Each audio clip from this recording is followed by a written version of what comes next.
I bring you Senate File 1641 because thousands of Minnesotans today are living with symptoms of illnesses and disorders that cause them tremendous pain, tremendous discomfort, and existing therapies, what's available to them now is failing them. In some cases, the substances that they are prescribed create a whole host of other issues, side effects and addiction, and worse, causing more pain, discomfort, and addiction. The alternative is for them to go without or to access medical cannabis on the illegal market and become a part of a system that they don't want to be a part of, and entertaining tremendous legal risk to themselves and perpetuating a system that's filled with violence and corruption. In the meantime, Madam President, members, they're denied safe, legal, reliable access to cannabis that has in many instances shown through research, through experience, that it can help alleviate those issues to some degree, and sometimes very well, and sometimes to a smaller degree. These are issues that they can sort out, of course, in the context of their relationship with their medical practitioner, their doctor, or their DO. And it is shown to be relatively safe, a substance from which you cannot overdose. So, Madam President, we're asking, in this case, to allow Minnesotans the same freedom that citizens of over 20 other states have, in the name of compassion, in the name of having access to something that can make a real difference for the better for some people. Madam President, the key, of course, is on a very limited basis, in a restrictive way, to allow these seriously ill patients whose doctors recommend to register for its use and gain safe access to a limited amount. So, Madam President, I'll just acquaint the members and the public with the broad outlines of the bill, and acquaint members with the provisions of the various sections, and then I'll have an amendment to offer as soon as I'm finished with that presentation. So, as I said, it's important that we gain access on a limited basis. By limited, what do I mean? For patients, it's limited to a number of qualifying conditions which are spelled out in the details of the bill for particular debilitating medical conditions. That's in the definitions section. And that has to, of course, be diagnosed by a physician or a DO in the context, like I said, of the doctor-patient relationship with the full diagnosis and a complete examination. A patient is only able to access 2.5 ounces at any one time, and then they're able to take that prescription, or what we call a recommendation, to the Department of Health and qualify for a card. And the card itself is then what allows them to go to a facility, what we call an alternative treatment center. And that card, of course, has a number of conditions placed upon it so that it's specifically tied to that one person with a unique identifier, with their photograph, with all their relevant data.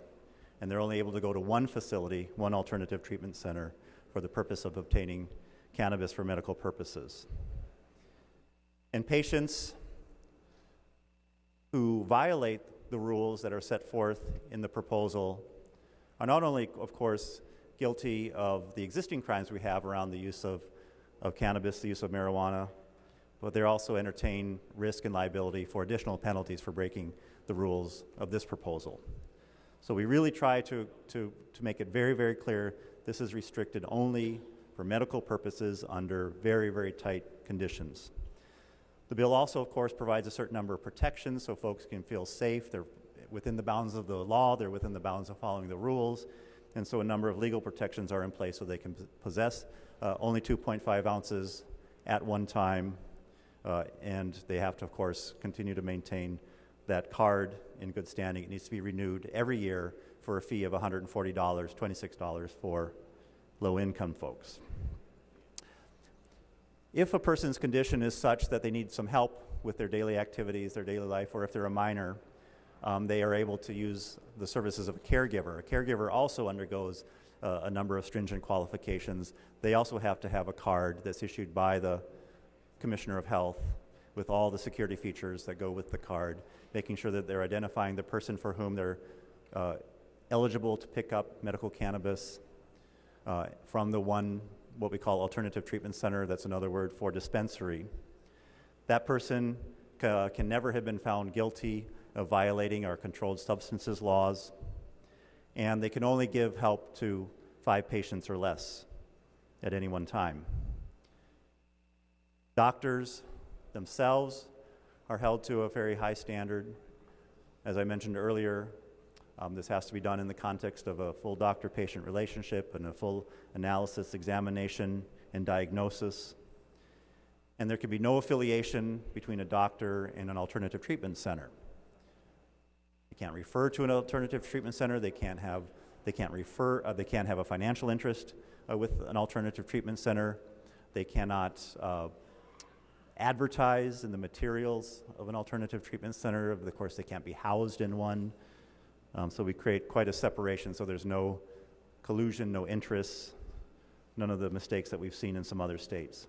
The alternative treatment centers, these dispensaries that we refer to as, there's a limited number that can be cited in the state of Minnesota, up to 55. The limitation is driven by a population basis on a per county basis. The Commissioner of Health is empowered and charged with writing quite a number of rules to tend to all of the concerns that we might have, both in observing best practices in other states as well as the not so great practices that we've seen in other states. One of those limitations, of course, is the number of limitations on location, making sure that local land use authorities have the full authority to exercise over siting, restrictions on signage and advertising, etc.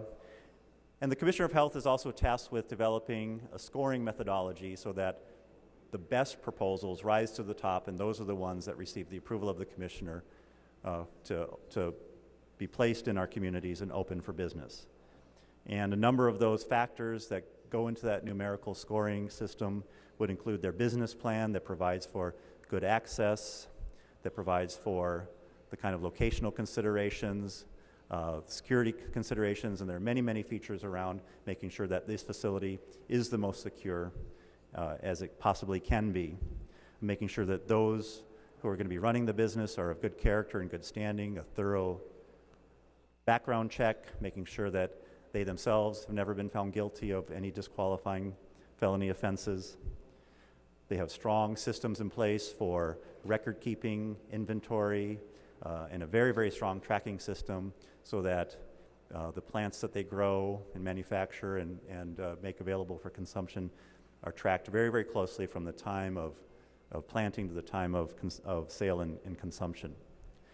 Another important feature of this proposal are the safety and compliance facilities that alternative treatment centers would contract with to make sure that there is very, very strong and robust testing of medical cannabis for purity, for concentrations of the various compounds.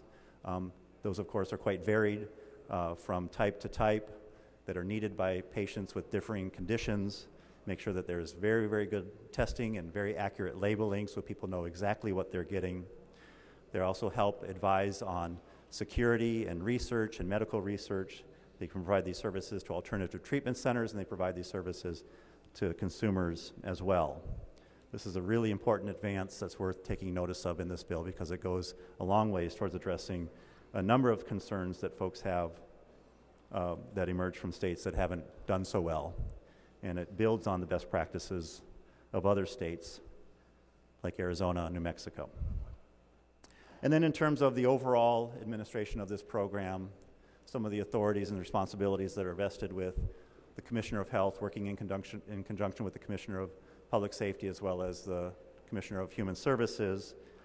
We require that there be an annual report made to the legislature and to the community on the numbers, the utilization. We established an advisory committee within the Department of Health that's comprised of representatives of the health community, of the lab and safety testing community, as well as the Commissioner of Health, Public Safety, and Human Services, to do a thorough analysis of the experience of Minnesota and the best practices emerging from other states. And we asked them to assist the Commissioner of Health with the writing of the rules, and also to, on an ongoing basis, starting in February of next year and then every 2 years thereafter, a very thorough analysis and a report to the community, to the Commissioner, as well as to the legislature on what's going on with this program. There, of course, are a number of legal provisions within the bill, making sure that we have sufficient protections for those who are accessing medical cannabis under legal authority under the proposal of this bill, as well as the penalties, like I described earlier. If any medical cannabis is diverted for any reason, significant penalties would accrue to those, rising to the level of a felony offense, and also, of course, ejection completely from the program without the ability to get back in and participate. As far as the fiscal implications, Madam President and members, a number of fees are assessed to the alternative treatment centers of $15,000 per year, the safety compliance facilities of $5,000 per year, and then qualifying patients as well as designated caregivers would need, of course, to acquire the card, pay on an annual basis $140, except for, of course, the low-income provision for $26. And those fees pay for all the activities that would be undertaken by the Commissioner of Health, as well as any expenses that accrue to the Department of Public Safety. Madam President, I'm just glancing at my notes to make sure I didn't miss any important points here.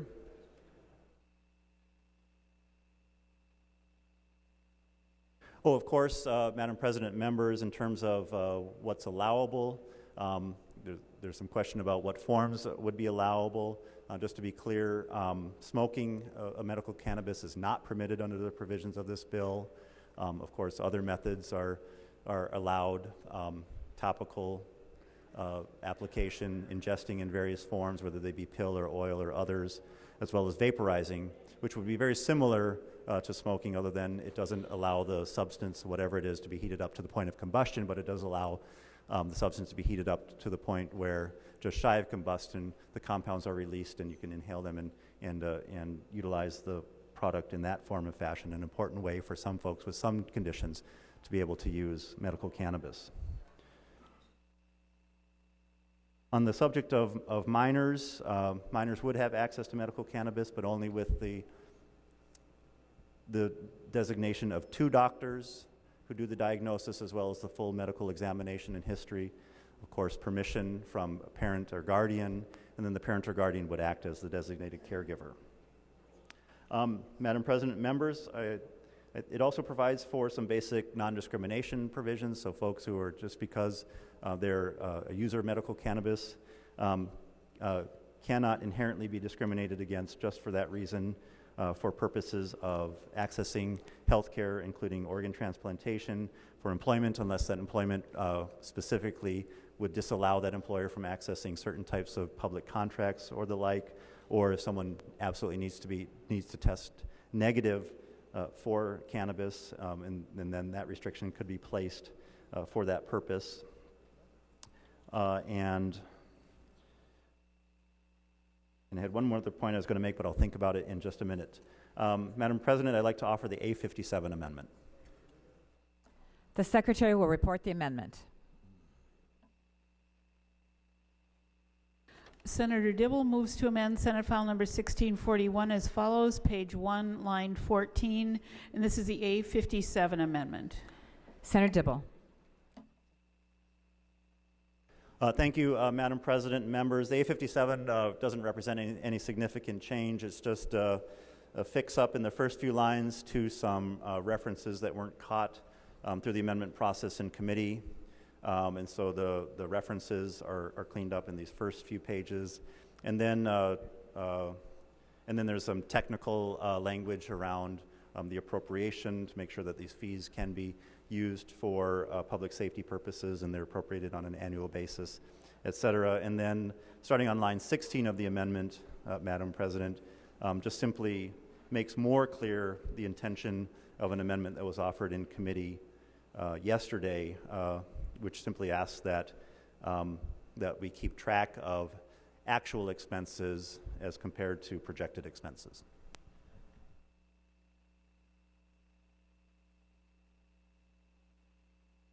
Is there any discussion on the A57 amendment? All those in favor say aye. Opposed, nay. Motion prevails. The amendment is adopted. Senator Dibble. I remembered the last point I wanted to make, Madam President. I just wanted to let members know and the public know that there also are limitations placed upon where these substances can be used, for example, in public, in front of children, and it doesn't restrict folks' ability who control private property to restrict its use on their property.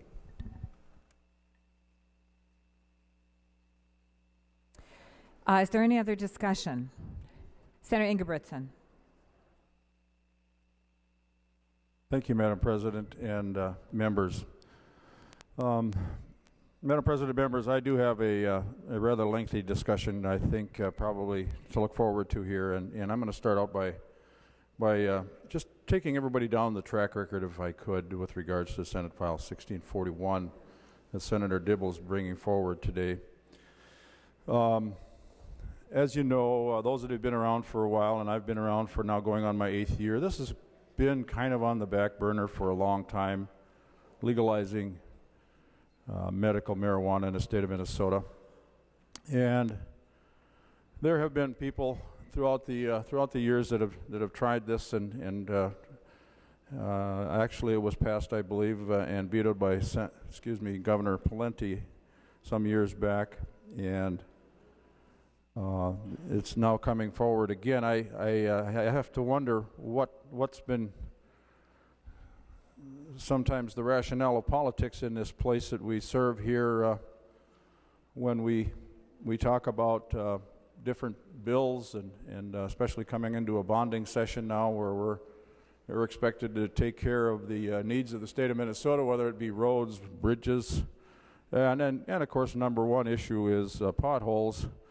And we can all giggle about that, but quite frankly, that's what people want us to do and take care of, because we've had some terrible weather to deal with, and now we're dealing with that in such a fashion in the bonding bill that was unveiled yesterday, but it took an awful long time. Meanwhile, we were doing an awful lot of social issues.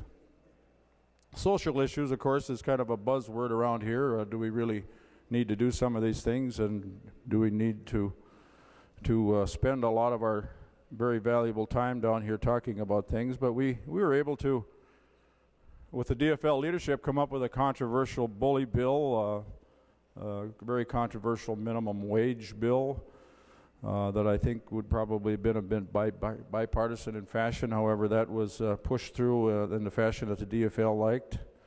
We did have some tax repeal from the overreach, the admitted overreach of overtaxation. I can't say that was a bad thing. It was a very good thing, but of course we all know that we're only giving part of that back. And now we're still dealing with something that our own administration says probably won't sign the bill. And the reason he says that is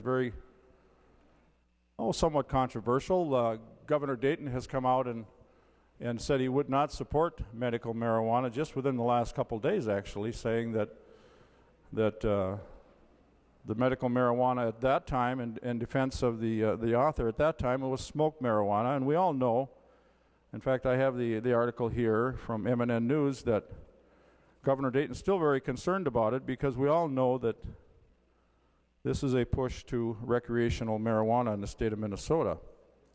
Now, in fairness to the folks that we've been seeing the last days that we're here with the pictures and the children that we see periodically throughout the Capitol that actually are debilitated to the point where some of these substances of marijuana actually can be utilized for health reasons, and I think it's pretty much agreed upon. I think all 67 of us in this body do not want to see any of them kids suffer or adults suffer that can actually get some benefit from the plant of marijuana.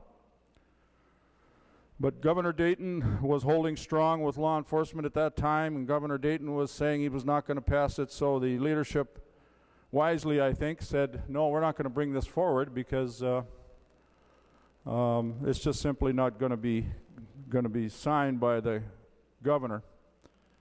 And all of a sudden, the governor did have a change of heart, and I understand that. Of those of you that know Governor Dayton, he is a very sensitive man, and I think justifiably so. He talked with the family members and did see some people that were suffering, and he just all of a sudden said, you know what, you legislators, the leadership, his own DFL leadership should come out from behind their desk, quit hiding, and deal with this issue.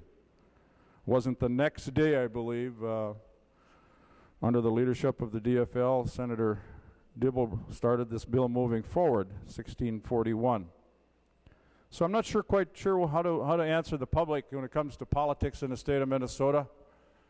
When we have the DFL controlling the corner office, the DFL controlling the Senate, and also the House, as to what little rifts are going on there and what kind of little fights are going on, and frankly, quite frankly, now at the expense of all Minnesotans who should be watching us dealing with more important issues such as roads and bridges and bonding projects. We're meddling around in here trying to prove a point within the ranks of the leadership.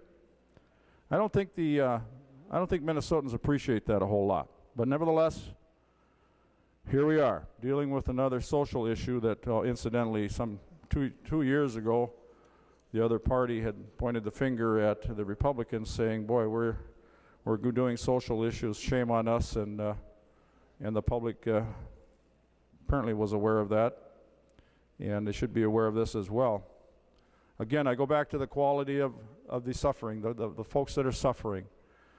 Nobody wants that. Nobody wants to see them suffer. However, the state of Minnesota, like the rest of the country, has been treating their illnesses with FDA-approved medications. And quite frankly, we have some of the best, well, actually the best health care in the world. And we also have the best scientists in the world that can do the testing. Members, moving forward, I actually heard the bill yesterday, I believe it was. You know, time flies. It might have been the day before, but I think it's Tuesday, so it must have been yesterday. In Finance Committee, and it was asked of the author, and actually it was in the fiscal portion of the bill that we were talking about potentially 35,000 people in the state of Minnesota that would benefit from the legalization of marijuana for health care benefits, and folks, you can, I guess we can argue with that number. I'm not going to argue with that number. We put a lot of stock into the people that do the research for us when it comes to financial aspects of bills, as well as numbers that they actually derive from.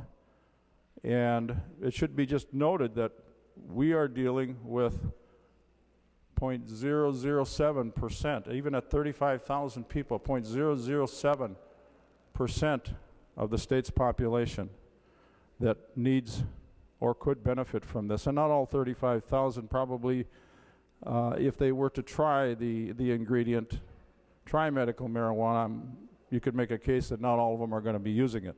So we're talking about a very small portion of people. And the reason I bring that up is, and the reason I'm so against this bill, and I think it's pretty clear, everybody knows that.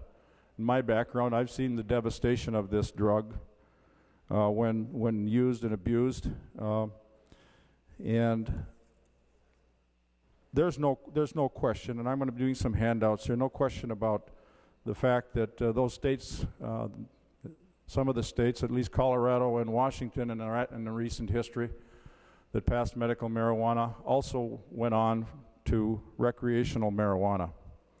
And that's where my huge concern comes in.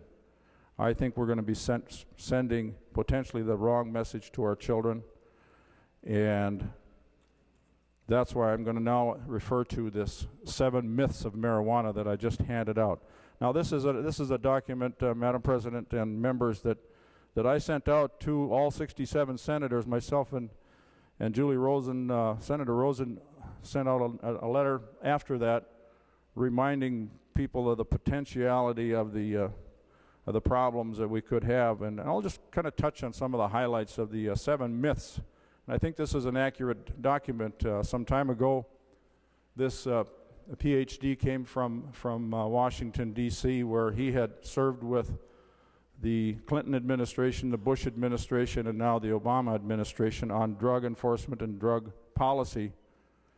And as you can see, there's actually been a book written by him that's now on the market. It's called Reefer Sanity. But it's very clear. It's very clear when we talk about the myths. And when you read this thing, like myth number 1, marijuana is harmless and non-addictive. It's very clear with all the studies that he has done, and the studies that are actually coming out of the White House, incidentally, that marijuana now is 10 times stronger than it was in the 60s. This translates into almost 400,000 medical-related emergency room visits in 2008 due to things like acute psychotic episodes and car crashes. This information is taken from the British Medical Journal, and of course it also has a significant marijuana connection with schizophrenia. Myth number 2, smoked or eaten marijuana is medicine.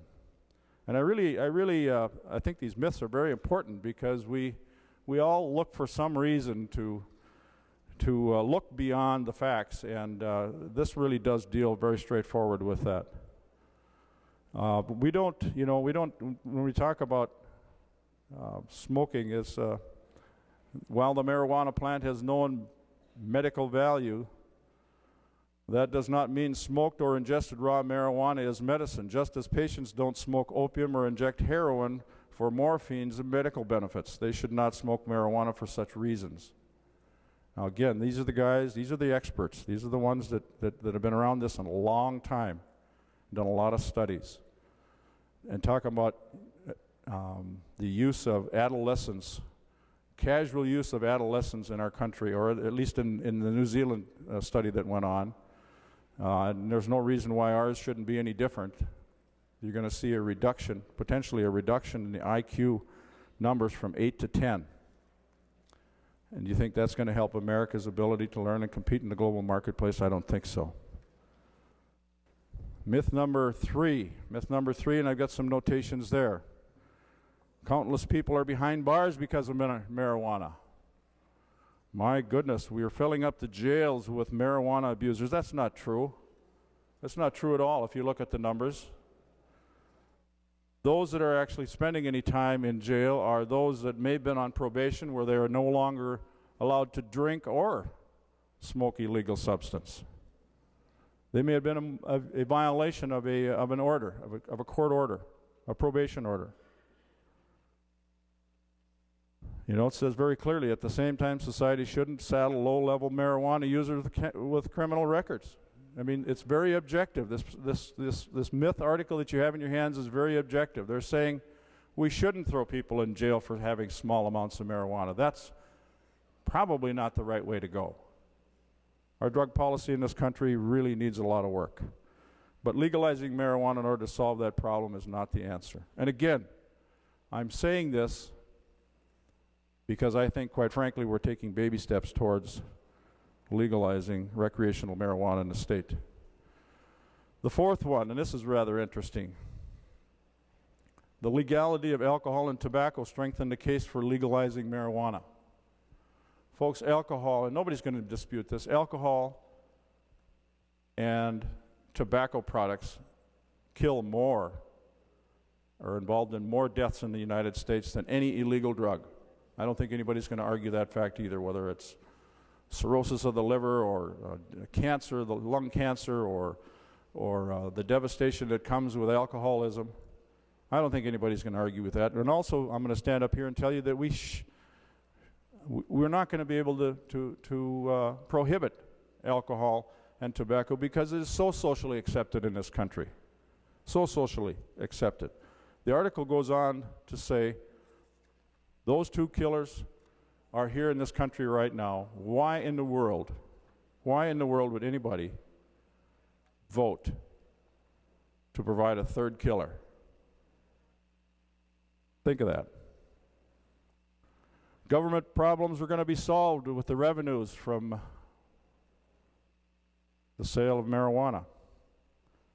It's also come from the White House, come from our own White House, that every dollar brought in, $10 will be spent. Folks, that's just not good stuff. And again, I'm saying recreational marijuana is just around the corner. I got into members, you should know, I got into a little debate with somebody on a TV event not that long ago that was from Colorado, where they just recently passed recreational marijuana, and of course they were in favor of it. I think this guy actually was the owner of one of the distribution sites. And one of the excuses they used, I thought it was a really good idea, is that the revenue was being used now to build schools for our kids. Can you imagine that, folks? Can you imagine that, members? We're now going to have the kids out in front. We're actually going to make this a better place in Colorado, a better place to bring your kids and raise your kids in schools, because we're going to actually build new schools with revenue from recreational marijuana, the revenues. It's almost shameful, quite frankly, members. It's almost shameful to even bring that up. But that's what was asked, and that's what was said. And the last myth I'll talk about, people have always smoked marijuana, always will. Why try to stop it? Well, the studies from the White House said less than 8% of Americans smoke marijuana versus 52% who drink, and 27% of the people who use tobacco products. Instead of normalizing marijuana, we should keep it illegal and continue to spend resources on reducing the demand. The efforts actually do work, according to this study. Communities that implement local anti-marijuana strategies by area-wide coalitions of parents, schools, faith communities, businesses, and yes, even law enforcement.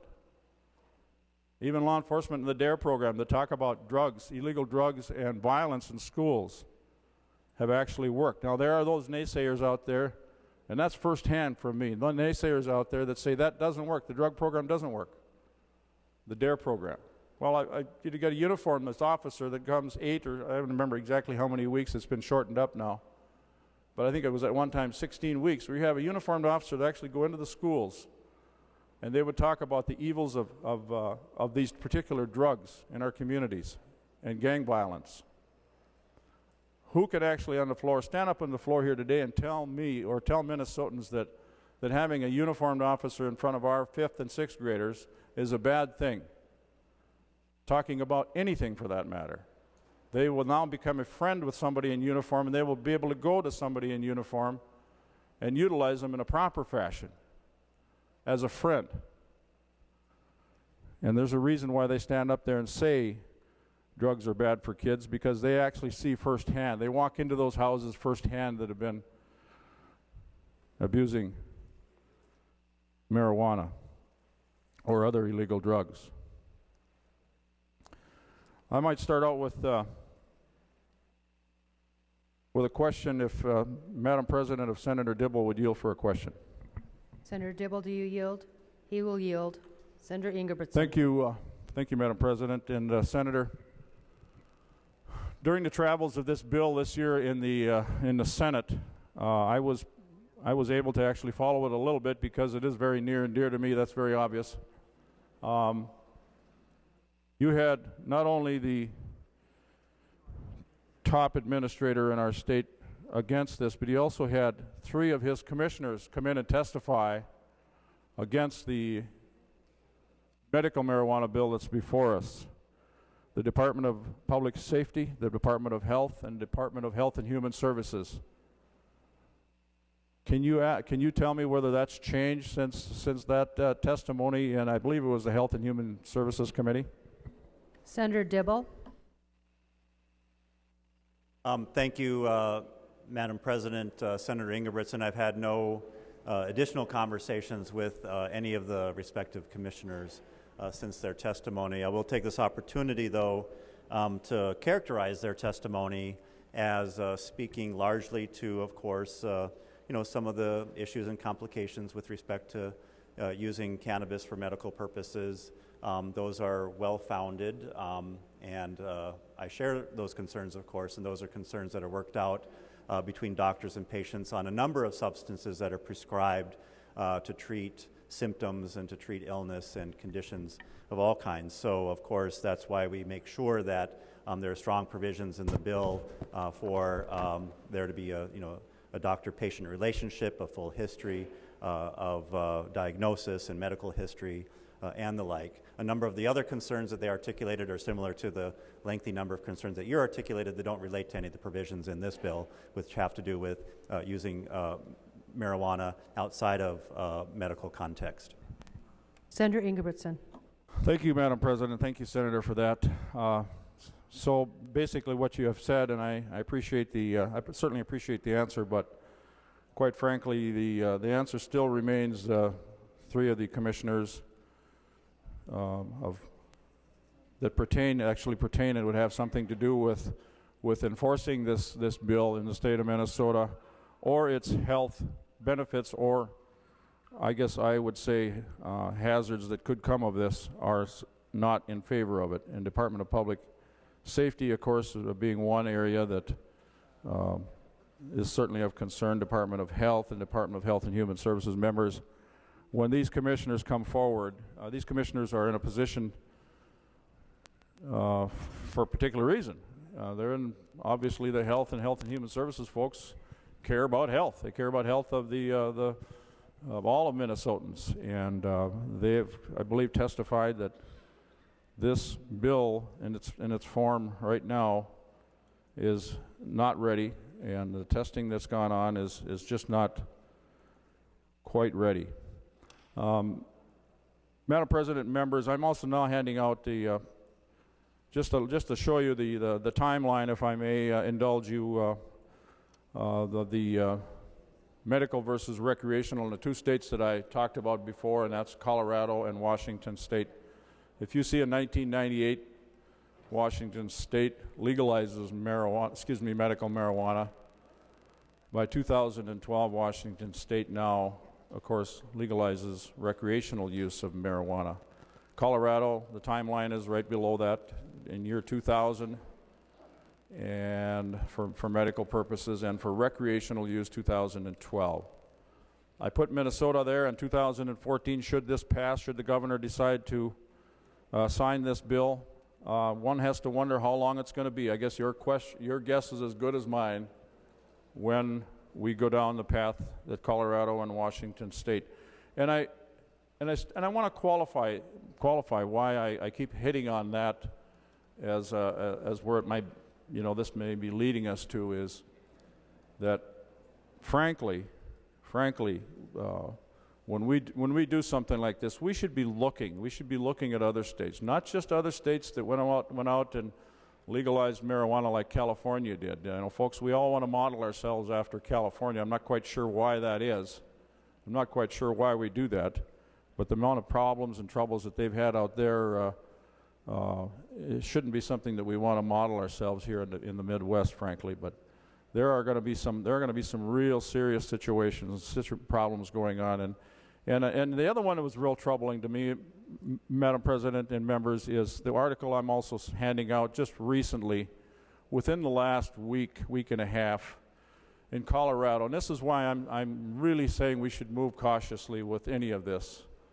We now have a fourth grader that was caught in Greeley, Colorado, actually dealing marijuana on the school grounds. There's an article here that talks about it, and I know it actually made some national news. And members, I don't want to throw out this horrible idea that Minnesota now is going to be running around and we're going to be all, our kids are going to be all popped up on this. But quite frankly, we're going to be sending the message that it's okay. And that article, if it's not to you, was very, very disturbing to me, and it should be to all of Minnesotans. And this is what we've got to look forward to if we go down the recreation path. I'll be handing out, a couple other things here before I get into some amendments, Madam President and members. The Minnesota Psychiatric Society. You can look at it. They're concerned about legitimizing the medical psychiatric use of marijuana that gives to the public, especially children and teens who are most vulnerable to its, here comes the word, neuropsychological, I guess it's called, effects. You can read it. The impression, giving our youth the impression that it's safe. They're definitely against that. There's something we should be paying attention to.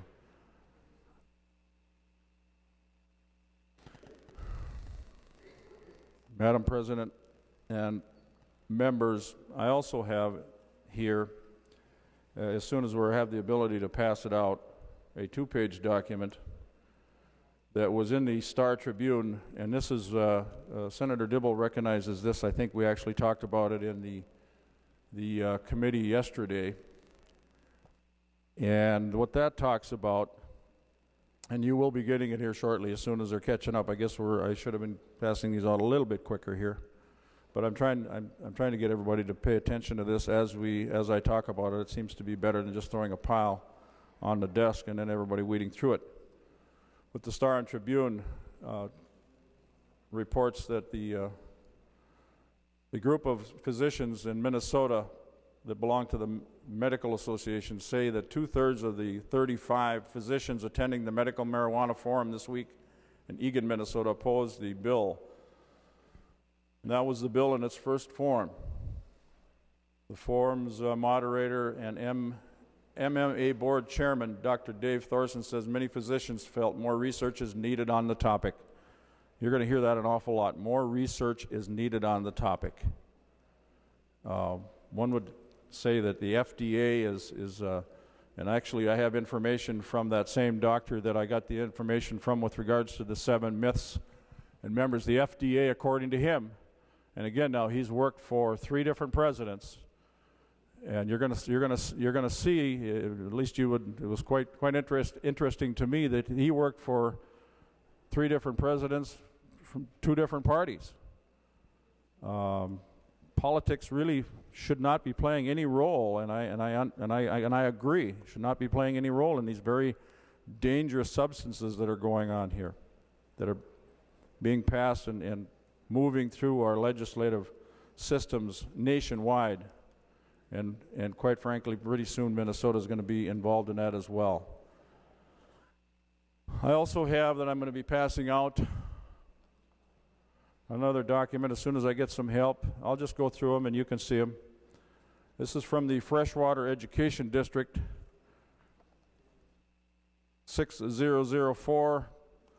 Locally, there are schools that get together from the Bertha Hewitt area, Wadena, Deer Creek, Staples, Motley, New York Mills, rural school superintendents that get together and they talk about the legislation coming forward at the Minnesota legislature.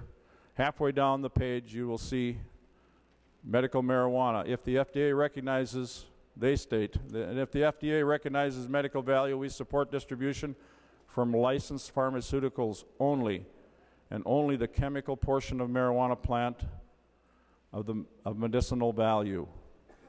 And I can honestly say, without question, that law enforcement, who you're also going to get a letter from saying that do not support this bill, will actually stand down, will actually support medicinal marijuana if it comes in liquid form and it's FDA approved. They would have no basis to stand up against it. Nor would I, nor should you. But we're not there yet, members. We're not there. So there's some information that I've acquired. That's just a small portion of it, members. I think you're getting the point of where I'm at, and where a few of the I think the folks are at here in these particular areas of public service. I might start out, if I could ask a few questions of some of the members, Madam President, And members, I would like to ask Senator Sharon a question if she would yield. Senator Sharon is not in the chamber. Senator Ingebrigtsen. Thank you, Madam President.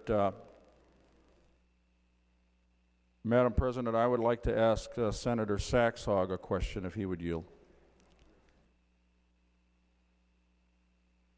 Senator Ingebrigtsen, I would like to read a motion quick, if we could do that. Pursuant to Rule 12.5, Senator Kent moved that the following members be excused for a conference committee on Senate File 2736 at 2:10 p.m. Kent, Goodwin, and Rosen. All those in favor say aye. Opposed say no. Motion carries. Senator Saxhog, will you yield to a question? He will yield. Senator Ingebrigtsen. Thank you, Madam President and Senator, for yielding. I'm just going to ask it's a simple question here. If the sheriff in your district, if you have checked with him, and Senator Saxhog, you and I work together on a lot of issues, and this is not a got you question. It's just that I know that law enforcement has weighed in on this, and I'm wondering if you had talked to your local sheriff about whether you're going to vote or whether you should vote for this, or how he feels about this particular bill 1641. Senator Saxhog. Thank you, Madam President. Senator Ingebrigtsen. On this particular bill, I've not spoken with the sheriffs of the 3 counties that I represent, and one of them has contacted me. Senator Ingebrigtsen. Thank you, Madam President. And Senator, did they encourage you or to vote for the bill or not? Senator Saxhog.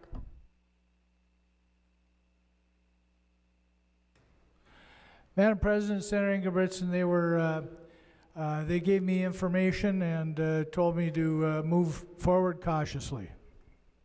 Senator Ingebrigtsen. Thank you, Madam President. Well, Madam President, members, Senator Saxhog, you'll see the letter from Sheriff Phil Hopat, sharing his concerns. The type of legislation would probably have gotten a hold of yourself, at least according to this document, Senator Skoy and Representative Purcell and Erickson as well, encouraging you not to support it. Senator Skoy, Madam President, would Senator Skoy yield for a question? Senator Skoy will yield. Senator Ingebrigtsen. Thank you, Madam President and Senator Skoy. I'm going to ask you the same question, Senator Skoy. If you had been in contact with Sheriff Doug Cryer from Monoman County with regards to this bill, and did he give you any input one way or the other as to how to vote? Senator Skoy. Thank you, Madam President and Senator Ingebrigtsen. I've had a lot of contacts, but I don't recall if Sheriff Cryer has contacted me or not. Senator Ingebrigtsen. Thank you, Madam President. Thank you, Senator Skoy. Just for the information of the body, I'm handing out a letter from Sheriff Cryer. I should know these names a little bit better. I'm sure that they had the same trouble with my name when I was sheriff, as well as they do as senator. But nevertheless, I've received a letter today about the legalization of medical marijuana. Just to let you know, I sent out emails. Thank you for standing up for this, meaning that they are not in favor of it. Members, I guess you can take from that what you'd like. Madam President, I would like to ask Sheriff Conan, a question, if he'd yield. I do not see Senator Coonan in the chamber. Madam President, instead of us trying to find them, I'm going to send these letters out, similar to Senator Saxhog and Skoy, letters showing the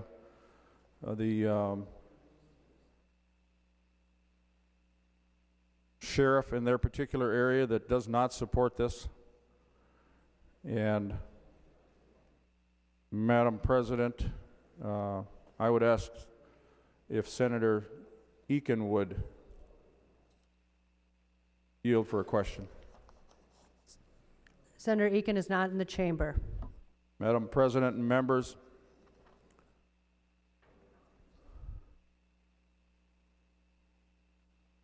Madam President. Madam. Senator Saxhog.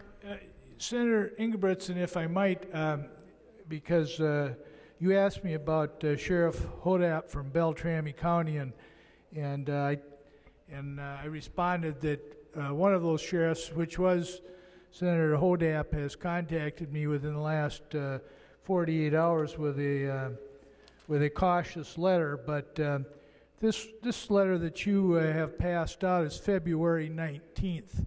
It is the bill that we had on February 19th was vastly different than what we're talking about now. And as I say, Sheriff Hodap, although he's very cautious, I don't think he'd probably send this very letter out on what we're talking about today. Thank you. Senator Ingebrigtsen. Thank you, Madam President and Senator Saxog. Well, then, I will finish it up with a letter, and I think this is important, as all of them are. And this is a letter dated yesterday, I believe. In fact, I was contacted by the Minnesota Law Enforcement Coalition, which all sheriffs and all chiefs, Minnesota Peace and Police Officers Association, as well as the narcotics investigators, and, Madam President and members, the County Attorneys Association, who in fact do not support the current bill, the bill that we stand with today.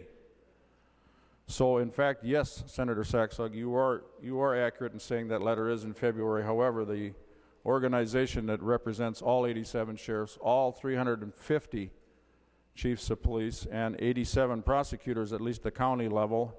I don't know how many prosecutors they have in the metro area that are city prosecutors that actually deal with this. But the bottom line is they are not in favor of the current bill as Senator Dibble has brought forward. And that letter is now going out to you. So, Madam President, with that, I do have some questions that I would like to ask the author if he would yield, please. Senator Dibble, he will yield. Senator Ingebrigtsen. Thank you, Madam President, and Senator Dibble. I have to ask, and some of these questions are going to be quite simple, but I'll ask a couple. Is the medical marijuana in the form that the bill is now putting together, is this FDA approved, and does the American Medical Association approve of medical marijuana? Senator Dibble. Thank you, Madam President and members. Senator Ingebrigtsen, I think the basis and the premise of your question is around research and efficacy of the use of marijuana for medical purposes. And I can tell you that that is a goal and a desire we all share, of course. We all want, of course, to know exactly what would be the most useful to patients who are suffering, and that is the underlying principle and values that drive the purpose and the intent of this bill, to get relief to people who right now lack access to anything that provides them anything that resembles a reasonable facsimile of some relief. We know that a number of people are using FDA-approved substances prescribed to them by doctors, some who belong to the AMA. Keep in mind, though, many doctors don't belong to the MMA or the AMA, and they belong to groups like the American Academy of HIV Medicine, the American Academy of Family Physicians, the American Public Health Association. We have practitioners like the nurses who belong to the Nurses Association, folks who work with at the Epilepsy Foundation, the HIV Medicine Medical Association of Infectious Diseases, the Leukemia and Lymphoma Society, the National Multiple Sclerosis Society, surgeons like former Surgeon General Jocelyn Elders, all support access to medical marijuana, all support additional research, and wish that some sort of political process that exists at the federal level wouldn't bar their ability to conduct that research. That's the horns of the dilemma that we're in right now, members, and that's the purpose of this bill. We have to create this whole elaborate system with alternative treatment centers rather than just simply turning to pharmacies and the like, because there are federal prohibitions that are in place largely for political reasons, controlled by the drug enforcement agencies and some other law enforcement interests and the like, who simply bar the ability to conduct efficacy research. We need that research. We had Dr. Sisley come here from Arizona in committee, and she gave very, very powerful testimony about her attempts for years now, to do some simple research, and she's at 5 years and counting. She can't get the approvals because things are held up largely beyond the basis of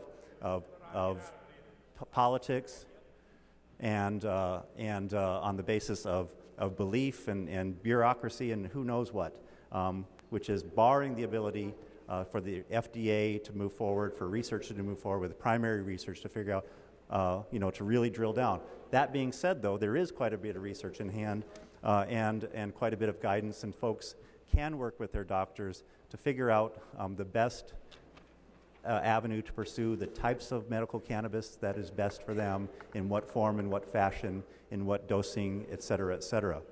So we're just trying to allow folks access to something that has been shown through anecdote and research to provide some measure of relief with a low level of risk. People aren't ODing from medical marijuana. It's not happening. They're ODing from opioid uses. They're ODing from a lot of other substances.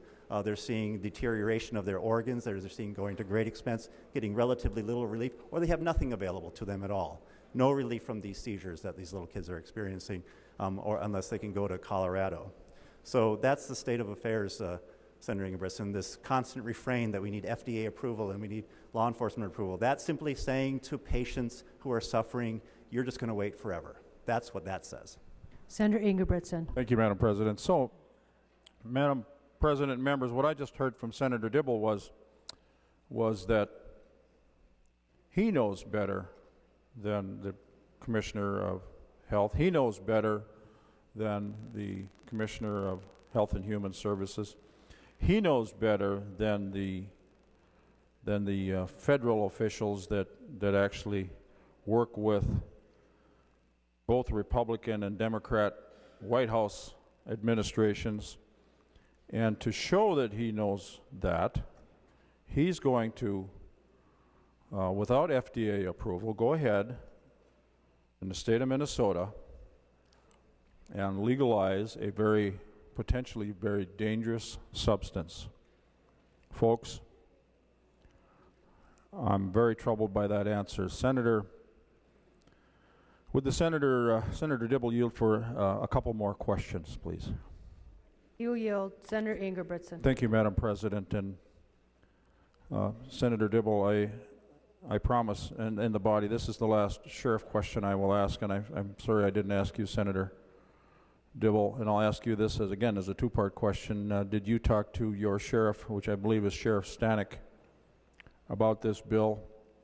Senator Dibble? Oh, sorry. Oh, I'm sorry, and I'm sorry. Yeah, that would be fine.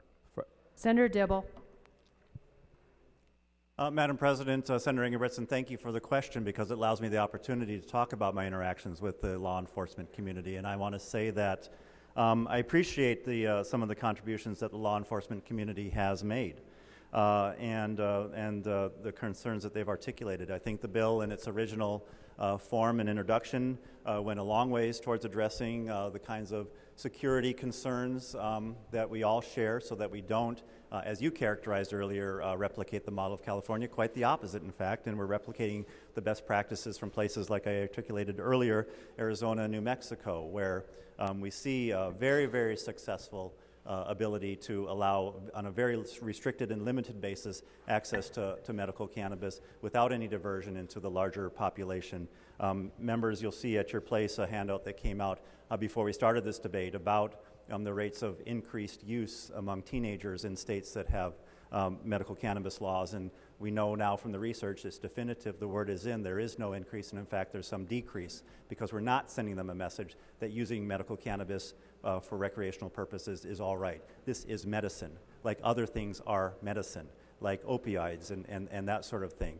Just because folks can have prescriptions to that, we still construe that as medicine, yet it still gets out into the hands and is abused by some people. And I think I would venture to say that the restrictions that we place and the controls we place in this program are much better than we see in the traditional medical model, in the pharmacy model of dispensing medicine.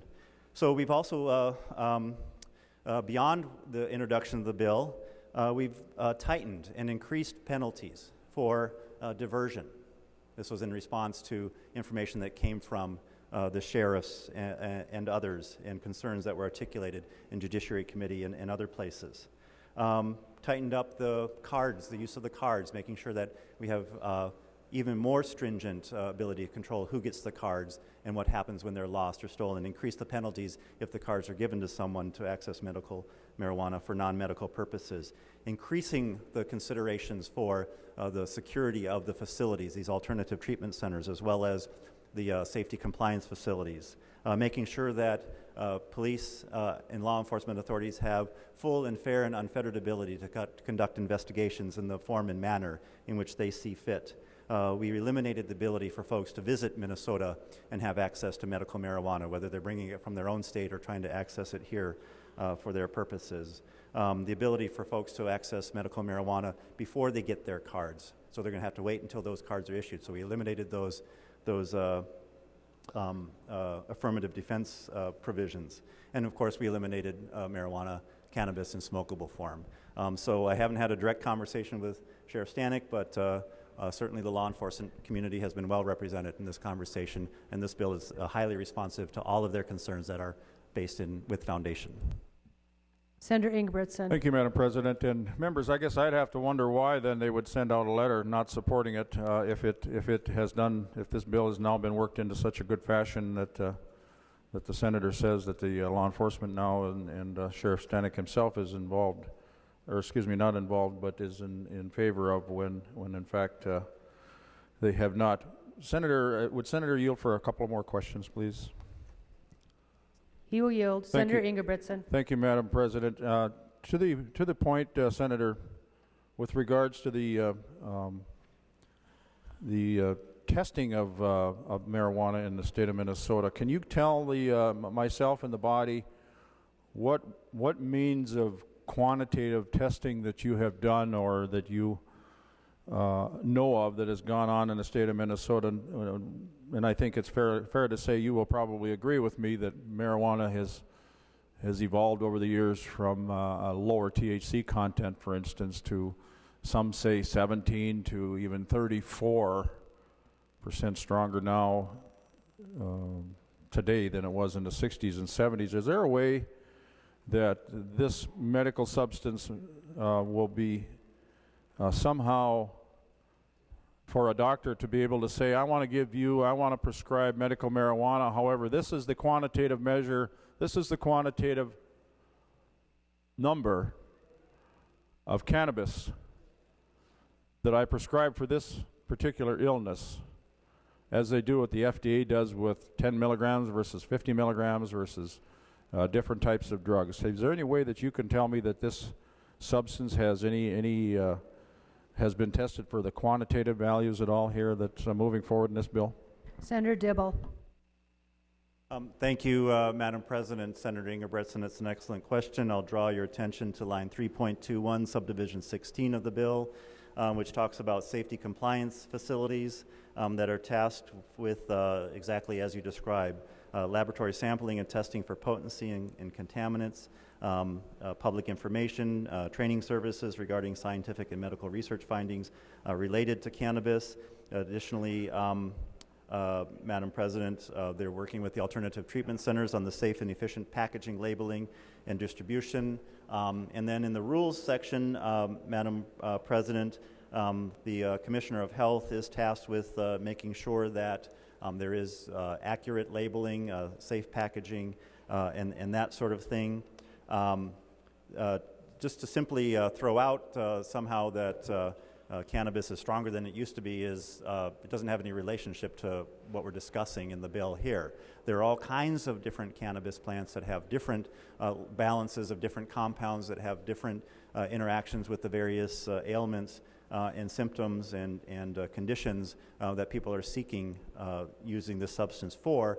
And of course, they need to work closely with their doctor to figure out what those balances are. For example, Charlotte's Web that we hear so much about, the oil-based derivative of cannabis that's useful for people with seizure disorders, has very, very little THC and high in what's called CBD, and that's what's most efficacious for them. And that's taken in oil form because that's the way, in many cases, is best for little kids. Other folks are going to use it on a topical basis with different balances of the different compounds. Others are going to take it in a volatilized form so that they can inhale it and what's called self-titrate, and working very closely with their doctor to figure out how to and what with what speed to take the medicine and experience relief from symptoms so that they can then stop taking it and self-regulate that. It's an important element.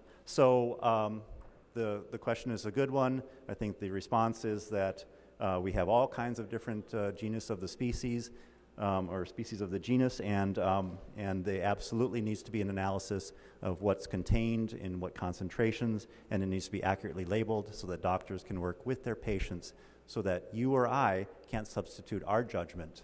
I think you characterized somehow that I knew better than someone else. I don't know better than the doctors, and it's the doctors who are working with their patients.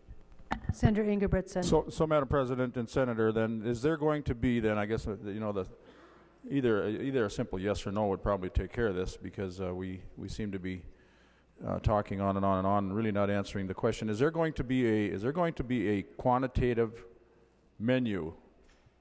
And I'm not a medical person, so I don't know what the doctors go to. I know they've got a very thick book, and I know this because I'm married to a nurse, and occasionally I will see that book in areas where she works, and they actually refer to it. Is there going to be a menu? Let's use the word menu for the doctors and under your bill with regards to the potency of medical marijuana in the state of Minnesota, or haven't we got that far yet? Senator Dibble. Madam President, I've been answering the questions. Maybe I haven't been giving Senator Ingebrigtsen the answers that he likes, but I have been responsive to his questions. And the answer to your question, Senator Ingebrigtsen, is doctors and patients are absolutely going to know what they're purchasing, yes. Senator Ingebrigtsen. Thank you, Madam President. Would Senator Sharon yield for a question? Senator Sharon, will you yield? She will yield. Senator Ingebrigtsen. Thank you, Madam President. And Senator Sharon, the reason I'm asking you this question is that it came through one of your committees that you chaired, and I was present during part of that, and knowing that you have a medical background, I believe a nursing background, I'm wondering, in your practices over the years dealing with medical doctors, whether you've ever seen them prescribe any medication that was not FDA approved? Senator Sharon.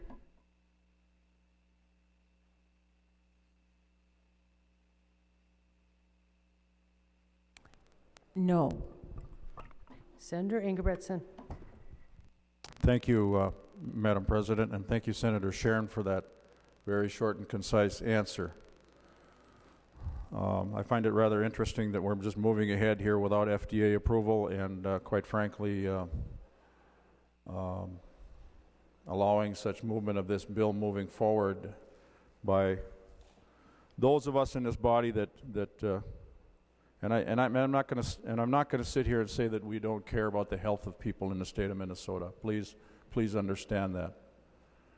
But if we are that concerned, and we are concerned about the health and welfare of everybody, even those that suffer, why we would allow somebody to write a prescription, let alone take a drug that's not FDA approved, that just goes beyond my thought. Senator Dibble, Madam President, would Senator Dibble stand for another question? He will. Thank Senator you, Madam. Ingebrigtsen. Thank you, Madam President. And Senator Dibble, I do appreciate your patience with me, and I'm just pointing out some of the issues here that I have concerns with, and the rest of the body might, with the bill. The ID cards, with regards to the ID cards, I think they're addressed on page 11, members. I think there's been testimony, and you can help me out and you might have already mentioned it in one of your answers here, that for the first 12 months, and I'll just use that in approximately the first year, if this bill were to be enacted, there will be no identification cards issued because it takes time to set it up. I get that. I understand that there's a system that has to be put forward here. And if you're dealing with as many people as the report says we are, it's going to be something to try and undertake that in less of a period of time. What process is going to be is set forward, just so the body's clear? What is that person that has been prescribed medical marijuana going to have on their possession that first year without the identification? And maybe you can elaborate how that is checked out, how it is validated by someone who may inquire, whether it be a person from one of the dispensary sites or, for that matter, law enforcement, if it's ever called to their attention. How would they check on the validity of that, whatever it is, the document or the card for that matter? Senator Dibble. Thank you, Madam President. Senator Ingebrigtsen, no one would be able to access medical marijuana if they don't have a card. Senator Ingebrigtsen. Thank you, Madam President. So, Senator Dibble, maybe I'm misunderstanding, but is the card going to be, if this is enacted, I believe the enacting date is immediately. I think the date on the bill says effective July 1, 2014, that we're going to hit the road running and we're going to have cards that are going to be in possession of people that have got a prescription from one of the doctors? Senator Dibble. Madam President, the bill is quite clear. If you don't have a card in your possession, you cannot access marijuana for medical purposes. There's no provision in the bill for that.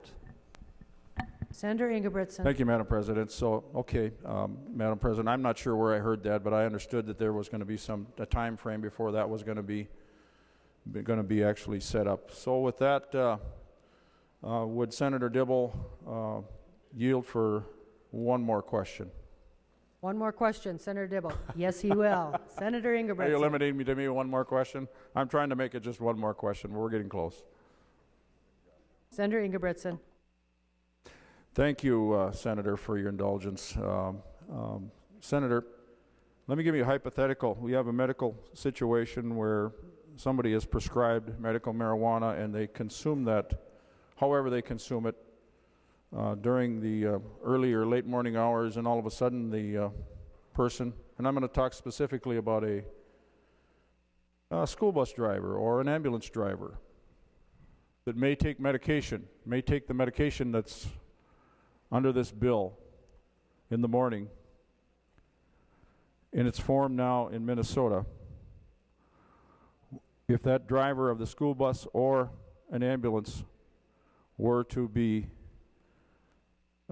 driving in such a fashion that would lead to a personal injury accident, or not showing up because they couldn't find out or couldn't figure out where it was, and sometimes that's due to any medication members. I'm qualifying this question. That could happen with any prescriptive drug. Would this person under your bill, would they be subject to criminal penalties if they're under this medication? And how would law enforcement once again quantify that? How would they know if they were pulled over, or if they're at the scene of an accident? How would they find this out? Senator Dibble. Thank you, Madam President. Senator Ingebrigtsen, an excellent question. I appreciate the opportunity to respond. The answer to your question is yes, they would be liable for any civil or criminal penalties if they were driving under the influence of cannabis, whether they're using it for medical or other purposes. So existing law, of course, is in place. They entertain, of course, professional liability, personal negligence liabilities, and specifically, Senator Ingebrigtsen, we even go a little bit further in Section 3 to articulate the limitations on the use of cannabis, even for medical purposes, so that using it that constitutes negligence or professional malpractice is not permitted, or operating, navigating, or being in actual physical control of any motor vehicle, etc., also is prohibited. Senator Ingebrigtsen. Thank you, Madam President, and Senator, for answering the questions. I appreciate your indulgence again some time. Madam President, I do have amendments. However, I'll honor the rest of the body if they have any comments or questions of the author before we move forward with amendments. Pursuant to Rule 12.5, Senator Sieben moved that the following members be excused for a conference committee on Senate File Number 2390 at 3 p.m. Senator Sieben, Hoffman, and Newman. All those in favor say aye. Opposed, no. Motion adopted. Further discussion? Senator Peterson, B. Thank you, Madam President and members. And well, a lot of things have been said. A lot of words have been said, at least. You know, there's a lot to address there, and it's impossible to address it all. A number of handouts. Members, if you were doing your logical fallacy bingo board, you would have covered the straw man fallacy, non sequitur, slippery slope, false continuum, false analogy, and a number of appeals to authority on your logical fallacy bingo board. Members, just as a sort of a blatant example of that, there was a handout that said, the title of which was Fourth Graders Sell Pot in Northern Colorado.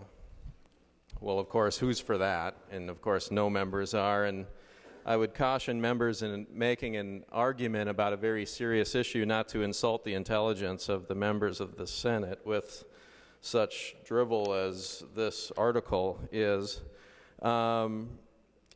Senator Ingebrigtsen, I'm impressed by your fidelity to the Dayton administration and the federal government's ability to regulate intrastate activity. But members, and I'm surprised by that. I've seen a number of issues on which I thought that we sort of felt like we're heading in the wrong direction, and now all of a sudden those appeals to authority seem to be legitimate. Members, really there's two issues that are really the core of this entire debate, and the first of which is, does marijuana have medical benefits to some patients?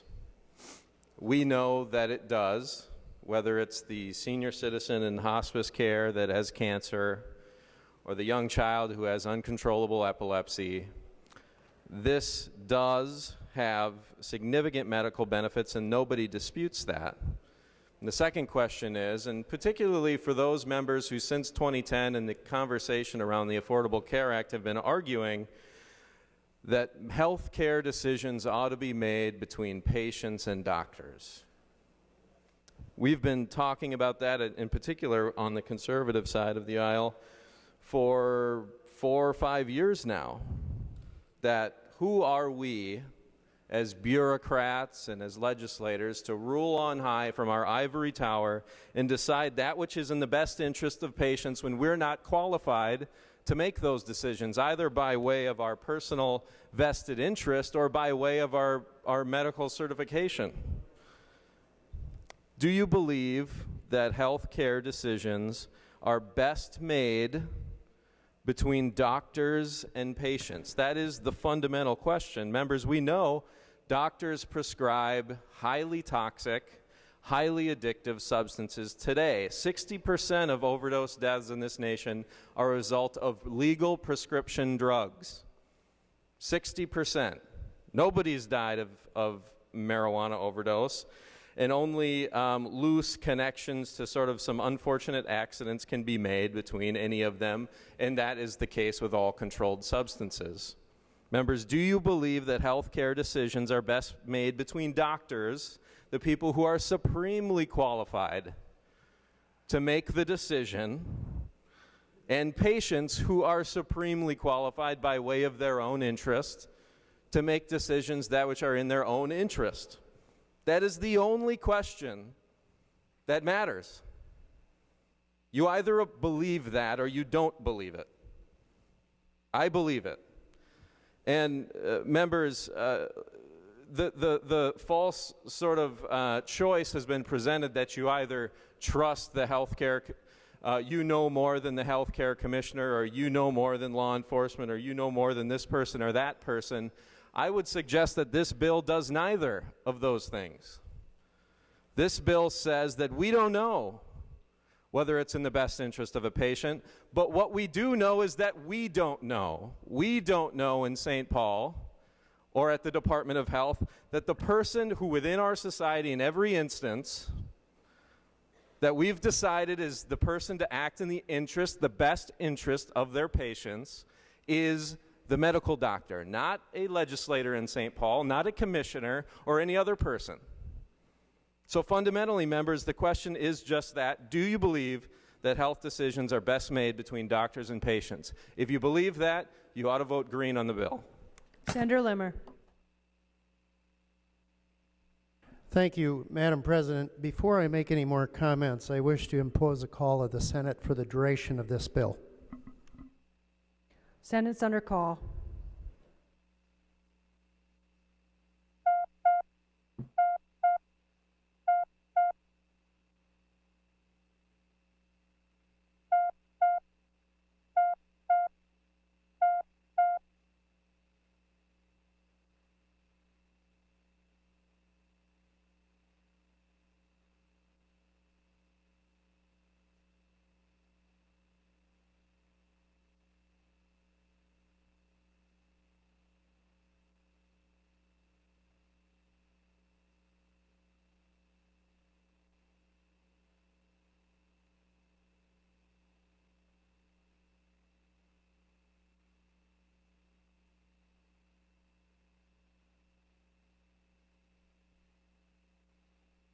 Senator Limmer. Thank you, Madam President. I move that further proceedings under the roll call be dispensed with and that the Sergeant of Arms be instructed to bring in absent members. All those in favor say aye. All those opposed say no. Motion carried. Senator Limmer. Thank you, Madam President. It was interesting to listen to Senator Peterson's lambasting of Senator Ingebrigtsen's perspective on protecting the public from an unknown medical use of marijuana. I think maybe what triggers a lot of our discussion is the very first article of our Constitution in the state of Minnesota, and that the very purpose of government is the protection of its people. I think that's rather clear, and I think in many respects that's what Senator Dibble is attempting to do as well. However, Senator Ingebrigtsen, in his questioning, raised the questions of safety, raised the questions of whether the product is one of a good one, whether it's appropriate, is it a one-size-fits-all for all patients, or is it something that might need a little bit more refinement? I think that's the question more directed at the bill, as well as the comments of Senator Peterson. I listened carefully, and according to Senator Peterson, and I'm glad he's come back into the room, if we were to rely on a patient and a doctor, or someone who calls himself a doctor, well then apparently we should probably be okay with things like snake oil, bloodletting, and the ever-popular leeching of a patient, because then, oh yeah, well, assisted suicide, we might as well listen to that too. Why make any laws? Why make any rules? Why have an FDA at all? Why should we have that? Maybe we could just, whatever's in a black steaming pot that comes out of someone's basement and is called a cure, well, maybe we should just use that. Who cares if it turns them blind or puts them into a neurotic fit of some sort or causes the death of that individual? The question comes up, maybe some people in such a libertarian vein will take a look at that and think, yeah, that we want to go back to the good old days. The good old days where we can, call in all sorts of medical traditions that have never stood the test of time. I think Senator Ingebrigtsen, in his defense, is trying to take a cautious approach at how we use marijuana for a medical purpose, at the same time trying to deal with the conflict in law that could occur if we ignore the law enforcement perspective of the misuse of medical marijuana. I can't tell you if there's a medical benefit to marijuana or not. There are people who use it and they say they get benefit. I don't know that. I don't know if it satisfies all people in all ways. I don't have the benefit of that research. I don't know the quality of marijuana from one plant to another. I do know when I go to a pharmacy that I'm rather assured that if I'm going to buy a product through a pharmacy, it'll be the same product if I buy it in Minnesota or if I buy it in California or if I buy it anywhere else. It'll be not only a decision made with the consultation of my personal doctor, but it'll also be a reliance on an industry that's relied on testing and trials and the adequate research that's been done in order to make sure that any product that we ingest is something that isn't going to harm us, but it will cure us. So I don't have the medical research. I don't have FDA approval. I'm very concerned about the quality of it. But simply to rely on the medical advice of one doctor on a product that is varied, that's not uniform, I think is taking a risk. So instead of relying on doctors' advice on any and all cures, whether it's snake oil or bloodletting or the use of leeches, I think I'd rather rely a little bit more on a government-approved agency that can confirm whether or not it's a good product or not. Senator Nelson. Thank you, Madam President and members. Well, we've heard a lot of pleas from parents whose children have diseases and conditions that are not being treated effectively by traditional medicine. And I certainly have compassion for those parents, and I will fight for medical advancements to better manage these conditions. Now, the author of the bill has spent a great deal of time coming up with the 24 pages here of language that appears to cover what a dispensary is and what a qualified patient is and what a debilitating condition this medical marijuana could be prescribed for. But the problem with this bill, members, the problem with Senate File 1641 is that it is built on shaky ground. It is like a house built on the sand. And why do I say that? Because medicine requires that we have scientific data, controlled, randomized studies to determine what of any of the 400 ingredients in marijuana may or may not be effective. Those particular studies would need to be determined as far as what is a therapeutic dose. What are the contraindications? What might the side effects be? And really, maybe to the very heart of it, what is a consistent dose? How is it going to be the same from person to person or from case to case? Or even from buying one bottle and then getting another bottle that has different ingredients in it. And so this whole bill, well, it's trying to determine how Minnesota should be allowed to dispense marijuana and medical marijuana. It's really built on sand. It's built on shaky ground because we do not have the scientific information that can allow doctors to use best practices in prescribing particular pharmacologic drugs for specific use. And that is what is missing today, members. It is a premature bill. We do not have the data upon which to enact this legislation effectively. Now, it has been brought, obviously, to our attention that part of the problem is the federal government has classified marijuana as a Schedule I, and research is prohibited. I think we all agree in this room, and perhaps throughout the entire state, that we need more research on marijuana and what the active ingredients are and what the doses may be.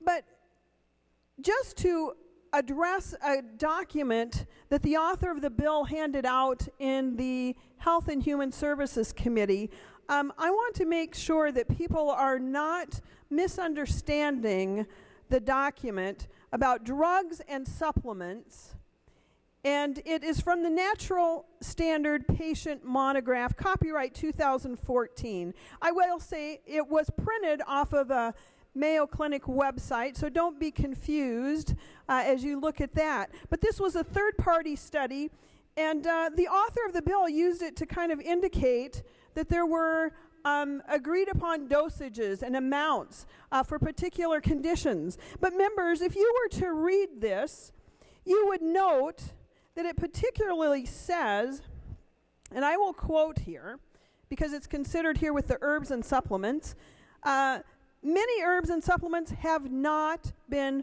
thoroughly tested, and safety and effectiveness may not be proven. Then it goes on with something even a little more scary.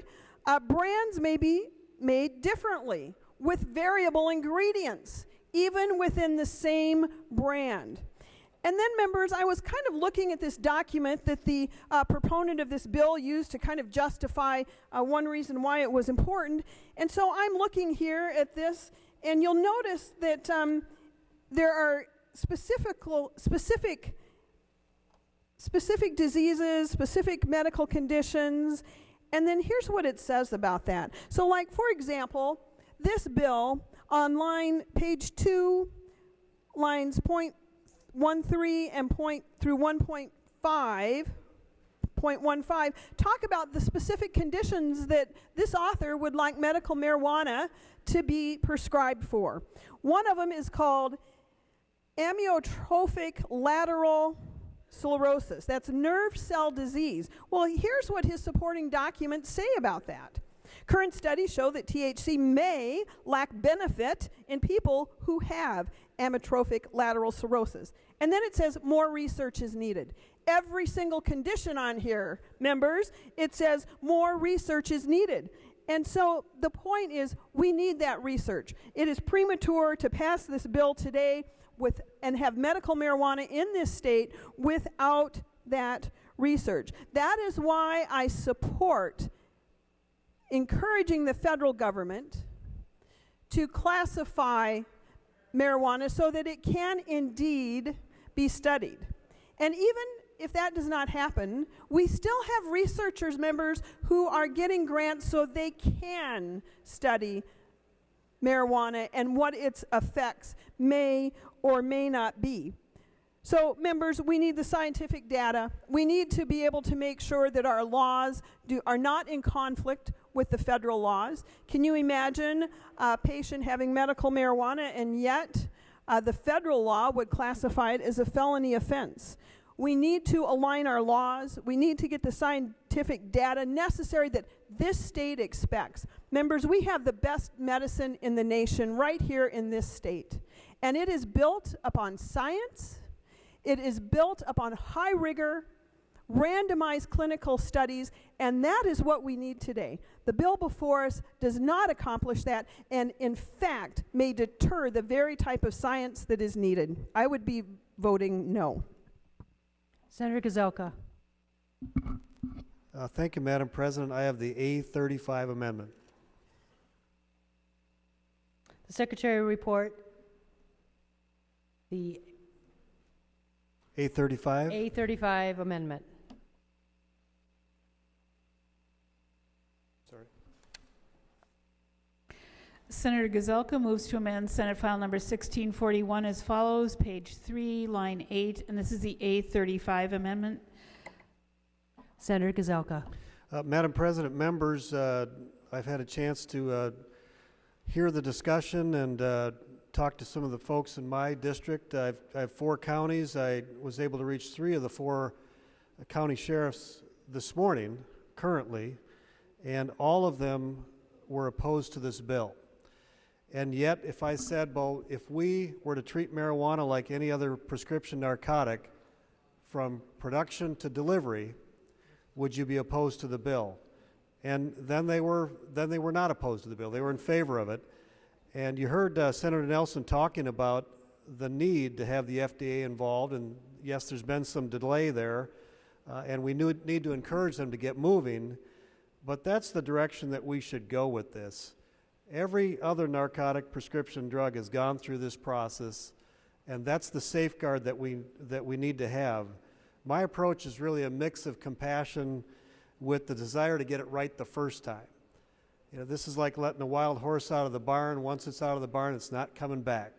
So we need to get it right, and it's difficult to slow the process to make sure we get it right, but it's important that we do that. And so, members, I'd ask for a roll call on this this amendment, and I'd ask for a green vote.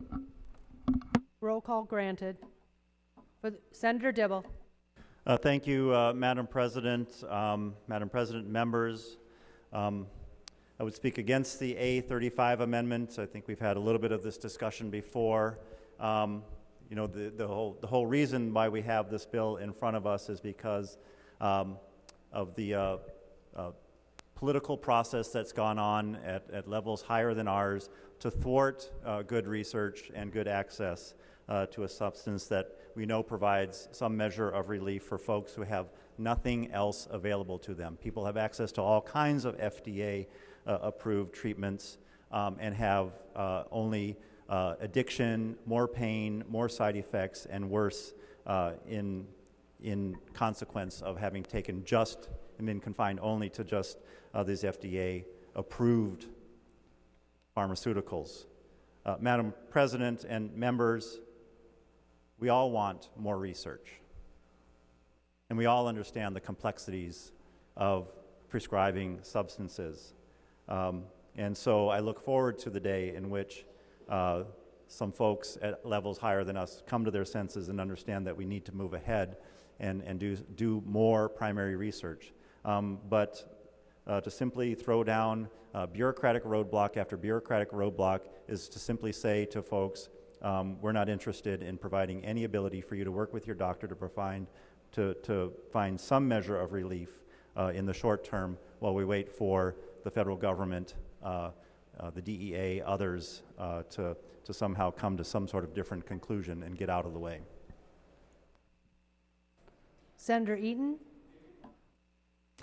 Thank you, Madam Chair. I guess I was wondering if Senator Dibble would yield. Senator Dibble, will you yield? He will yield. Senator Eaton. I'm wondering if there is a fiscal note that I can't find related to this bill. Senator Eaton, we're on the A35 amendment. You want to hold your question? Okay. Any further discussion on the A35 amendment? Senator Limmer. Thank you, Madam President. Senator Gazelka, I want to thank you for bringing this amendment forward. The entire discussion that we've had lately has been about the safety of this product. Senator Ingebrigtsen started it with some of his comments. Senator Nelson also brought up the concerns about adequate testing of this product. If there's any hope that marijuana is a good and reliable product for people who may need it, then it should stand the test of adequate research. I mentioned before that the number one responsibility of government is its protection of its citizens. And I have a really difficult time releasing the use of a product such as marijuana without adequate research. I'm fearful that there could be just as much harm as there could be good. I wanted to point out to the members a handout that I had distributed regarding a recent study that links casual marijuana use to brain abnormalities, especially with the use with young people. Researchers at Northwestern University have analyzed the relationship between casual use of marijuana and brain changes and found that young people who used cannabis just once or twice a week showed significant abnormalities in two important brain structures. There are abnormalities in their working memory, which is fundamental to everything we do, said a professor at Northwestern University School of Medicine. When you make judgments or decisions, plan things, do mathematics, anything you do always involves working memory. It's one of the core fundamental aspects of our brains that we use every day. So given these findings, we decided we need to look at casual recreational use. Because these brain regions are central for motivation, the findings from Northwestern help support the well-known theory that marijuana use leads to a condition called amotivation. This psychological condition causes people to become less oriented towards their goals, purposes in life, as well as seem less focused in general. These are concerns that I am considering when I'm thinking about this bill, legalizing the use of a product that does not have adequate testing. We want to treat, I think what we want to treat is an herb and call it, basically, we want to treat it the same or allow it to be used as a pharmaceutical. But we don't want it to be tested. And I think, as this particular report shows, there may be some danger in the use of it. So I think Senator Gazelka's amendment is well-timed. I think it's appropriate. If there is medical use that we can use this product, I would be all for it. I just don't know. I don't know what benefit can come of it. And so I speak and rise in favor of the Gazelka amendment because I simply think we need to have a little bit more knowledge before we release this for use to the general public. Further discussion? Senator Dibble. Thank you, Madam President. Madam President and members. I want to be clear, I respect members' different points of view and concerns and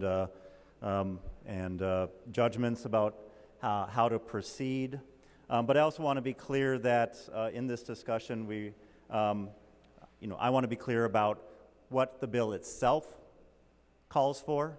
I know people believe it's going to lead to more casual use and the ability of young people and teenagers to use marijuana, but I think there's a significant, well-supported research paper that shows that that is simply not the case, and there's nothing in this bill that proposes to do that, and in fact it has many, many controls and safeguards against that from happening, better than any other state has enacted. And also, if we're going to cite research, let's be careful about the research that we're citing.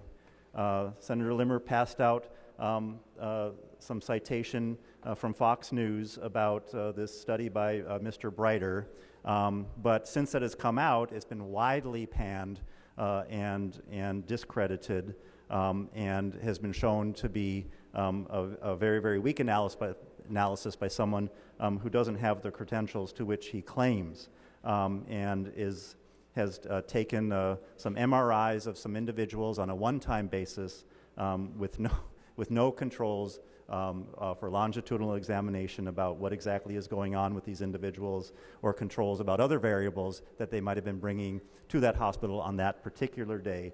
So the bottom line is correlation just simply does not imply causation.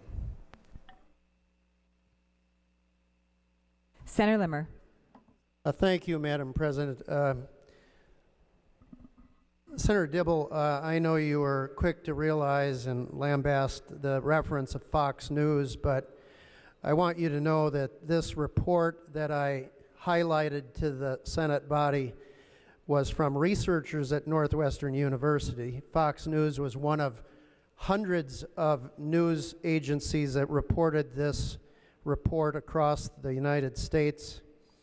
And I believe it's going to be, in the third paragraph, the study findings were published in the Journal of Neuroscience, not just the news agency Fox News. I think these are rather credible sources. And just like other credible sources, Fox News reported good news on it. Senator Peterson. Thank you, Madam President. Would Senator Gazelka yield? Senator Gazelka will yield. Senator Peterson. Thank you, Madam President. Senator Gazelka, could you just restate the intention of getting FDA approval here for medical cannabis? Why are you bringing this forward, and why do you think FDA approval is important? Senator Gazelka. Yeah, thank you, Madam President. Senator Peterson, it comes down to what Senator Limmer was talking about. If we're going to do a narcotic drug to help people, I want it studied, I want it researched, I want it going through all the trials just like they do any other prescription narcotic. I think it's an issue of safety. I realize and believe they probably have been too slow, but I think our efforts should be more on let's get them going. Whatever's the roadblock in the federal government, let's get that going rather than jumping ahead prematurely.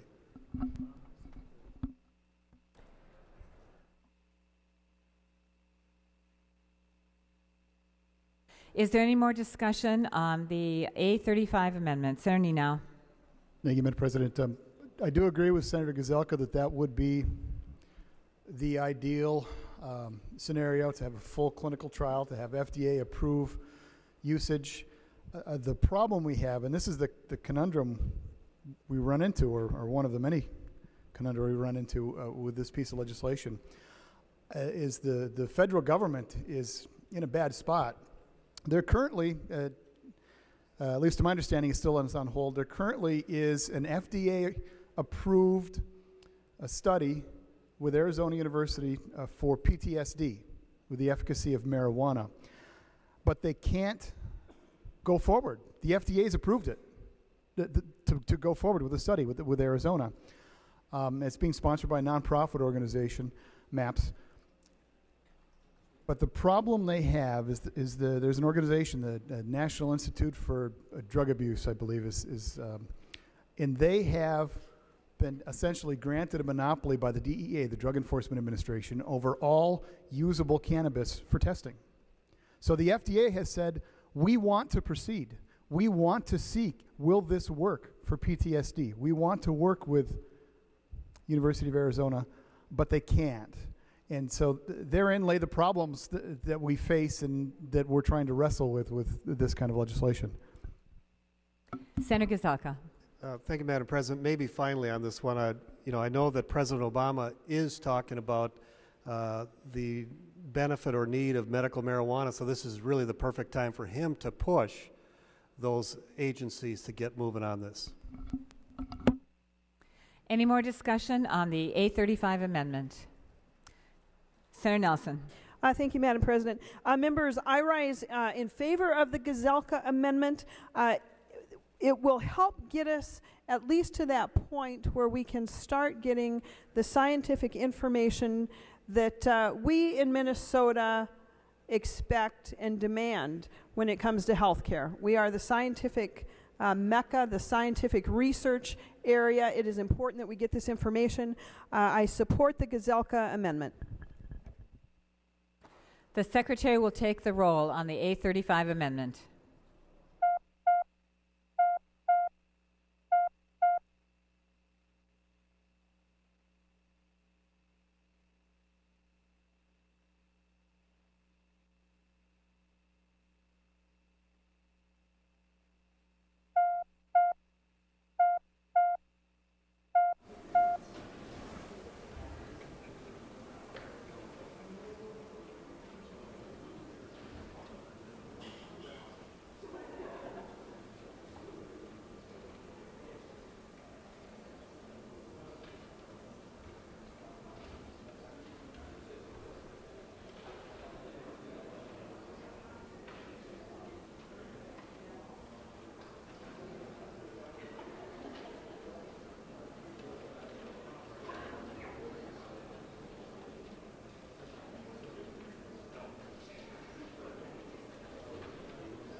Senate is under call. Members shall please vote.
All members having voted.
All members having voted, the secretary will close the roll.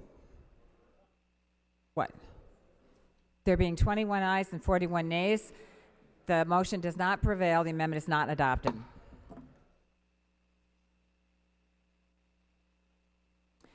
Are there any other amendments? Madam President? Senator Kiffmeyer. Thank you, Madam President. I have the A75 amendment.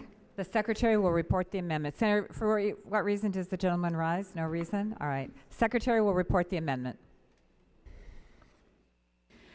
Senator Kiffmeyer moves to amend Senate File Number 1641 as follows. Delete everything after the enacting clause and insert. This is the A75 amendment. Senator Kiffmeyer. Thank you, Madam President. This is a delete everything after the enacting clause amendment, titled the Medical Cannabis Therapeutic Research Act. And my premise here, Madam President, after listening to the debate, is that it is time to move this subject where it really belongs. If we're going to call it medical, then let it be medical. Then let's treat it truly like a medicine.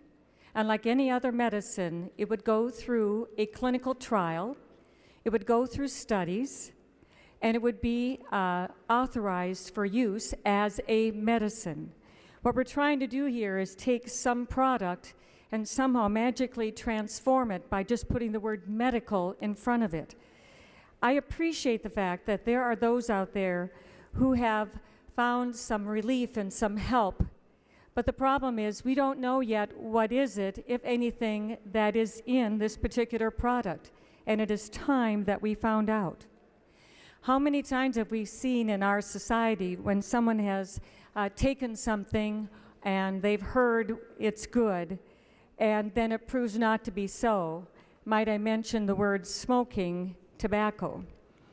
And how many times folks would say, why didn't someone tell me? Why didn't we hear? Without a question, we realize there may be some benefits, and those benefits may outweigh the risks. That is true in every medicine that you have an analysis. Does the benefits outweigh the risks? And instead of using anecdotal, I think it does. Instead, this particular language here would create the Medical Cannabis Therapeutic Research Act. What this does is allow us to do the study that needs to be done, but it also has a date specific. Section 1 establishes the act itself, its findings and purpose, definitions, as you might find in another bill in this language. It also has clinical trials administration done by our own Department of Health. It has listed diseases that are commonly talked about in regards to it being helpful that should be studied in particular. It enables a principal investigator duties, which is very important going through this as well.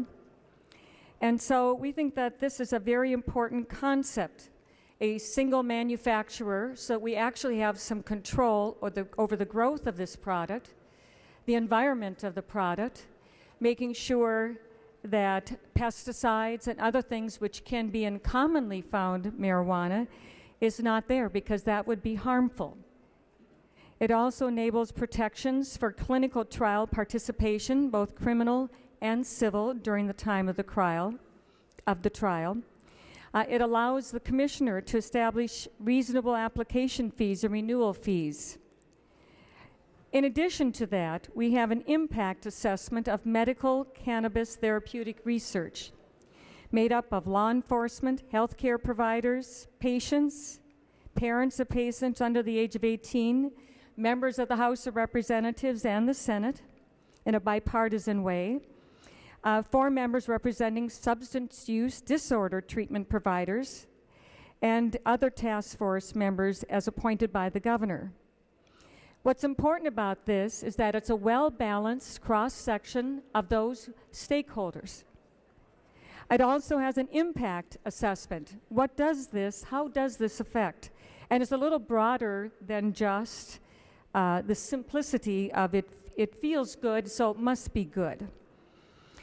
The program design and implementation, the impact on the healthcare provider community, patient experience included, the impact on the incidence of substance abuse, access to and quality of medical products. We heard Senator Benson do an excellent job of talking about therapeutic value. What are the doses? The kinds of things we'd see in any other medical product.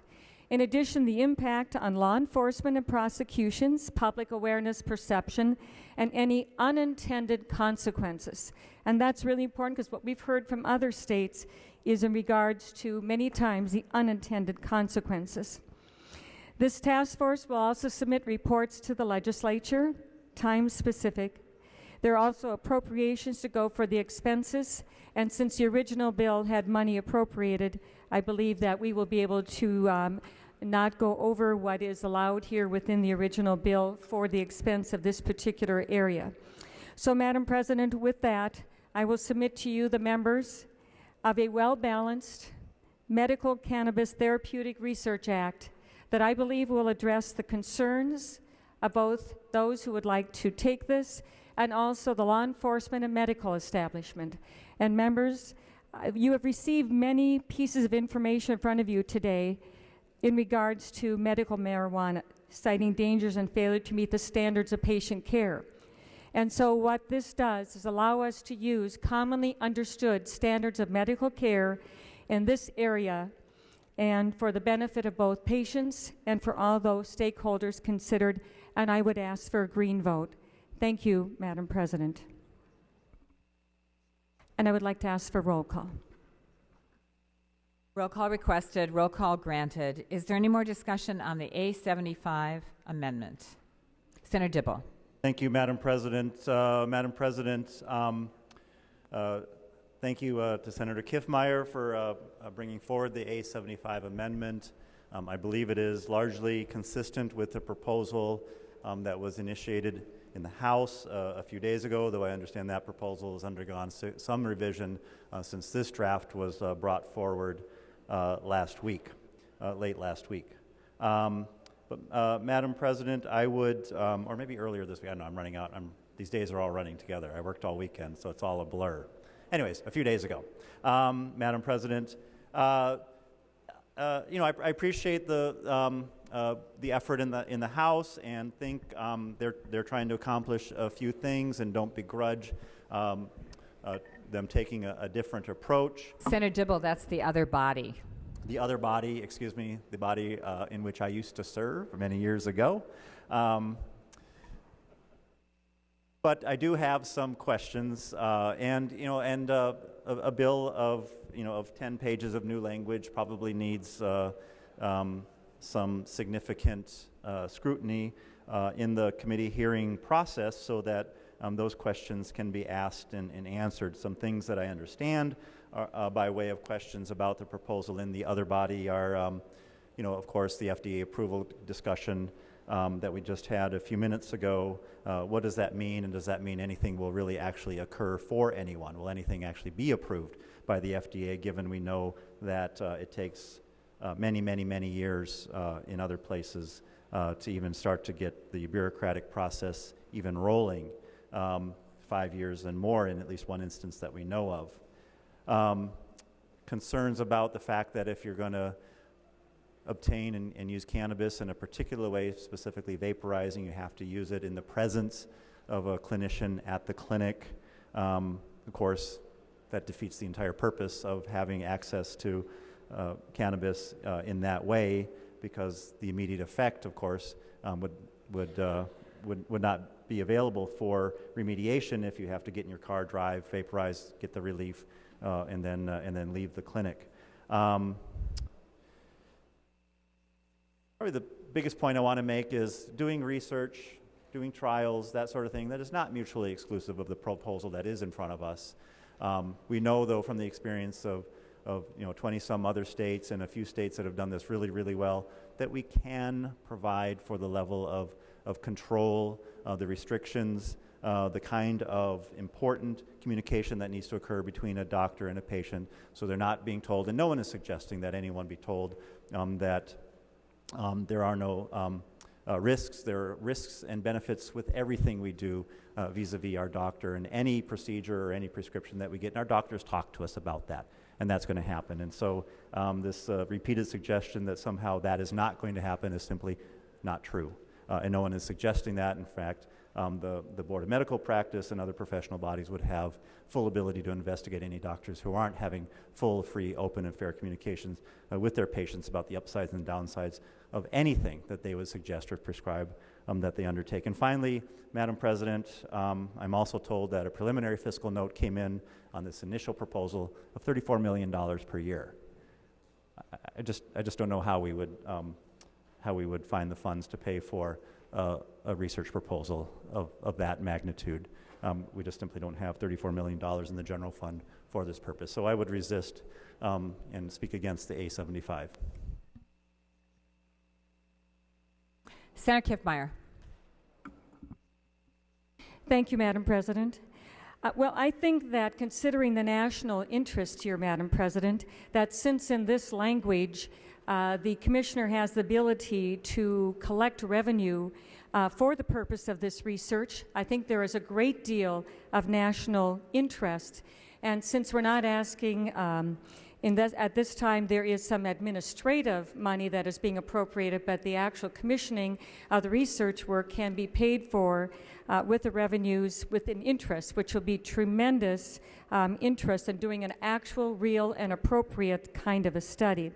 In addition, members, in response to the FDA approval, in this particular language, Madam President, on line 2.27, it says begin the patient testing phase of a clinical trial by July 1st, 2015, or upon FDA approval.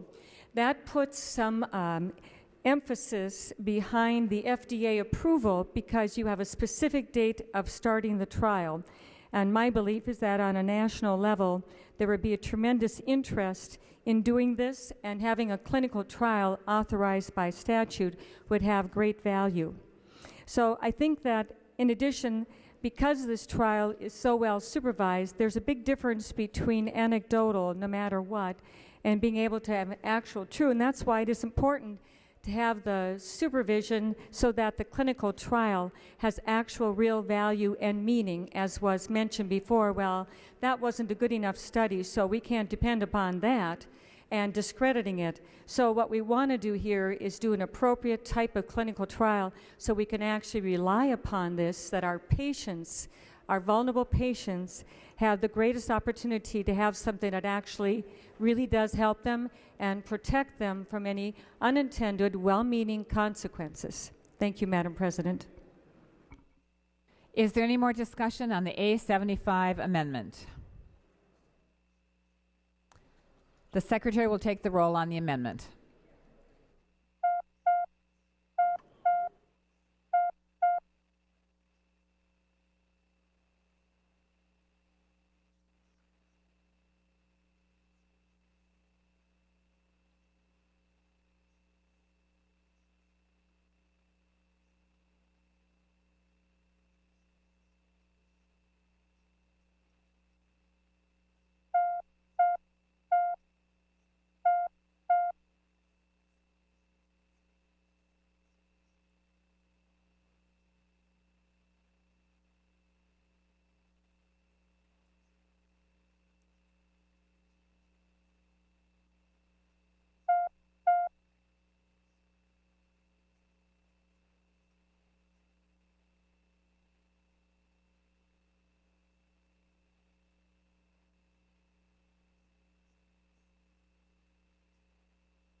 All members having voted, the Secretary will close the roll. There being 21 ayes and 41 nays, the motion does not prevail. The amendment is not adopted. Are there any other amendments or discussion? Senator Hall. Thank you, Madam President. I wonder if the author would yield to a question or two. Senator Dibble will yield. Senator Hall. Thank you, Madam President. Senator Dibble, I have a couple of questions. First one, if there's a problem with the product that someone gets, the cannabis, and they die or commit suicide, who holds that liability? Senator Dibble. Madam President, that Senator Hall, that's a very difficult question to answer, of course. That would be unique to the specific circumstances. Senator Hall. Okay. Thank you, Senator Dibble. Second question, would this, or what would stop someone from saying they need cannabis product, which they can't smoke, and they get the product, they get 2.5 ounces, which is prescribed for them, and they decide that, boy, they really don't need it, or a 1/2 ounce is all they really need, but because they can get it, why not keep the 2 extra ounces and sell those? Maybe they get them once every 2 weeks. I don't know how much people use it, but say they get 2.5 every 2 weeks. You take 2 ounces of good cannabis, and you can get $1,000 or $500 an ounce, so $1,000 for 2 ounces. What would keep somebody from doing that? Senator Dibble.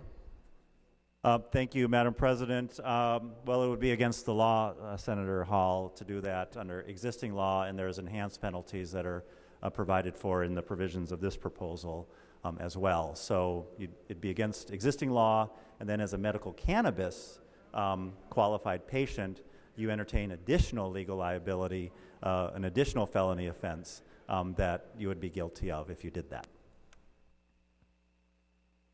Senator Eden. Thank you, Madam Chair. I'm wondering if Senator Dibble will yield for a question. Senator Dibble will yield. Senator Eaton. Senator Dibble, is there a fiscal note? I'm not able to find one. Senator Dibble. Madam President, yes, there is a fiscal note. The preliminary fiscal note was reviewed in detail in Senator Lori's Health and Human Services Finance Committee, and then again reviewed in some detail in the full Finance Committee, Senator Cohen as well. So I can provide that for you, or I can answer specific questions to you, or email it to you, or have it Xeroxed. Senator Eden. Thank you, Madam President. Would Senator Dibble yield again? He will yield. Senator Eden. Senator Dibble, can you give me a rough estimate of how much will the total fees will provide? Senator Dibble. Yes, Madam President, I believe the fees have been revised upward to some degree, so we'd have to do a little bit of math, but the fees at the $15,000 level for the alternative treatment centers, $5,000 for the safety compliance facilities, and then at $100 for each patient, qualifying patient and caregiver card, controlling, of course, for low-income folks, paying only $26, would generate in the first year a little over about $3.8 million, I believe. And Madam President, if the question is leading towards how much will this cost, there will be no cost to the general fund from this proposal. All the activities of the Department of Health as well as public safety would be covered by the fees generated in the bill. Senator Eaton. Thank you, Madam President. Well, I believe the medical and public safety concerns have been addressed. So my concern is a little more pragmatic. I think the costs are grossly understated. There are no provisions made for the treatment for participants who become addicted, and 2 provisions made for supervising the dispensaries to make sure they comply with the law. And based on studies from other states, we know that 10% approximately will become addicted. And if treatment costs average $10,000 a person, the cost is $35 million. Unfortunately, most people don't ask for treatment, so the number probably can be reduced by 20%, so you're only talking $7 million. The cost will be shifted to the Health Care and Human Services system when they're not getting any additional funding. The bill does not cover enforcement costs, To prevent fraud and loose oversight regarding prescriptions, there will need to be officials conducting inspections and reviewing prescriptions. And let's assume there needs to be one inspector for every 4 dispensaries, plus a supervisor. Costs include travel and likely lab expenses to test samples, and let's estimate this cost at $1 million. Well, this is a lot less than the cost of treatment. It's a significant amount, given limited resources available for other law enforcement activities. So based on the above, the revenue raised by the fees should be increased from a little over $3 million to $11,500,000 to properly take into account costs related to medical marijuana use. Senator Dibble. Thank you, Madam President. And Madam President, I respect the perspective of Senator Eaton. I disagree with some of the points of contention, of course. But I did want to correct one item for the record, and that is the costs of enforcement and inspections and the regulatory regime, et cetera, are described in the fiscal note, and they are covered. Is there any more discussion? Senator Ham. Thank you, Madam President. I would like to ask the author a question. Senator Dibble will yield. Senator Ham. Thank you, Madam President. And Senator Dibble, I was intrigued by the question that Senator Hall answered and wasn't quite sure that there was a response to that, but I'd like to get clarity on this. If somebody were to, if the law passes, the bill passes as it's written, and someone avails themselves of medical marijuana or someone in their family because they believe it will be helpful, and it turns out not to be helpful, it turns out to cause harm rather than to be beneficial, does that person have a cause of action under law to pursue a remedy, whether it be financial or otherwise? Is there a cause of action available to a person who may be harmed by using this, this drug in this way under this bill? Senator Dibble. Thank you, Madam President. Senator Han, I think I did respond. There's no way to answer that question. Those situations are very specific and to the particular facts that surround those particular situations. Of course, folks have rights and remedies that they can pursue. This bill doesn't prevent anyone from pursuing the existing rights and remedies that are already a function of Minnesota law. So, of course, they can take full advantage as a citizen of Minnesota to access their right to pursue any remedy that they already have a right to. This doesn't create any new protections, any relief from liability, nor does it create any new causes of action. Senator Ham. Thank you, Madam President. And Senator Dibble, I'm not sure if I understand. I agree that there's lots of circumstances that could occur, but up until now, the use of marijuana is not legal in Minnesota, so people who use it don't have any remedies under law. If something happens to them while using that product, they don't have any legal remedy available to them. If they use marijuana today and something bad happens, that's too bad, but that's what they assume the responsibility for that. But if we now pass a law making the use of it legal, it would seem to me that there would have to be some recourse if I'm using the product in the way that the law allows and something happens. Who do I hold responsible for the adverse condition if I'm using it the way that I'm supposed to, but instead of having something beneficial happen, something negative happens? Who do I pursue for a remedy if I've been harmed? Is there no provision in this law to suggest who that is? It the state of Minnesota? Is the state of Minnesota legally liable for an adverse result from the use of this product? Senator Dibble. Madam President, Senator Han is asking the same question in a different way. I will give the same response to the same question, which is there are already avenues within law for folks to pursue remedies if they feel like someone else entertains some liability for the consequences of something that's occurred to them. Senator Ham. And Madam President, and I think, Senator Dibble, with all respect, I think I'm asking the question because you're not answering the question. And what I take from your answer is that there are no provisions in law that would be available to someone who is harmed by the use of this product. If you take Prozac or some other drug and something bad happens, you can go to the manufacturer, or you can go to some other, that if you believe that they have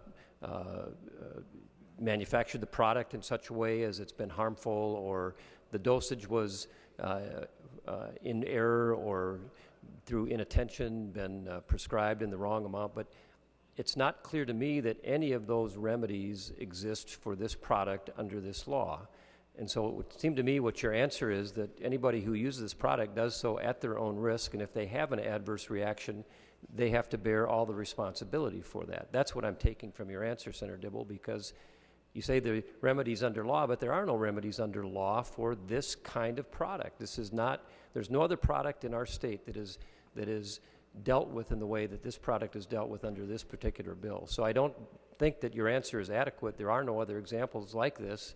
This is unique. Seems to me that if there's a issue here, we ought to at least provide for that in the bill of how we're going to make sure that people who are harmed have somebody that they can turn to and say, well, you have a responsibility. Either the dosage was wrong, or the product was not prepared in the right way, or you told me to use it in a certain way and you were wrong in making that recommendation. Someone has to be legally responsible if there are those kinds of concerns, or maybe it's just the state of Minnesota. But I think that is something that this bill does not address, and I think it ought to. Otherwise, I can only think that people who use this product under the auspices of this bill are going to be on their own with respect to any damages that they may incur. Senator Dibble. So, Madam President, I think Senator Han answered his own question in his lengthy explanation of his concerns. People have recourse under the law, and they continue to have recourse under the law. We don't need to do anything special in this bill for this purpose. If Senator Han could point to me specifically where, for example, if someone were prescribed Prozac specifically, it would have special consideration because they were prescribed Prozac and something happened to them, you know, and we go through and we list every substance and every circumstance. Sure, you know, we can build something into this law. We don't have to. This is the unsession. We're not supposed to be adding tons and tons and tons of additional redundant language. This is a new proposal. I think we're already doing the anti-unsession by adding 24 pages. We're trying to cut down on pages. We have laws that we can rely on already, Madam President. Senator Han explained that very, very eloquently and adequately.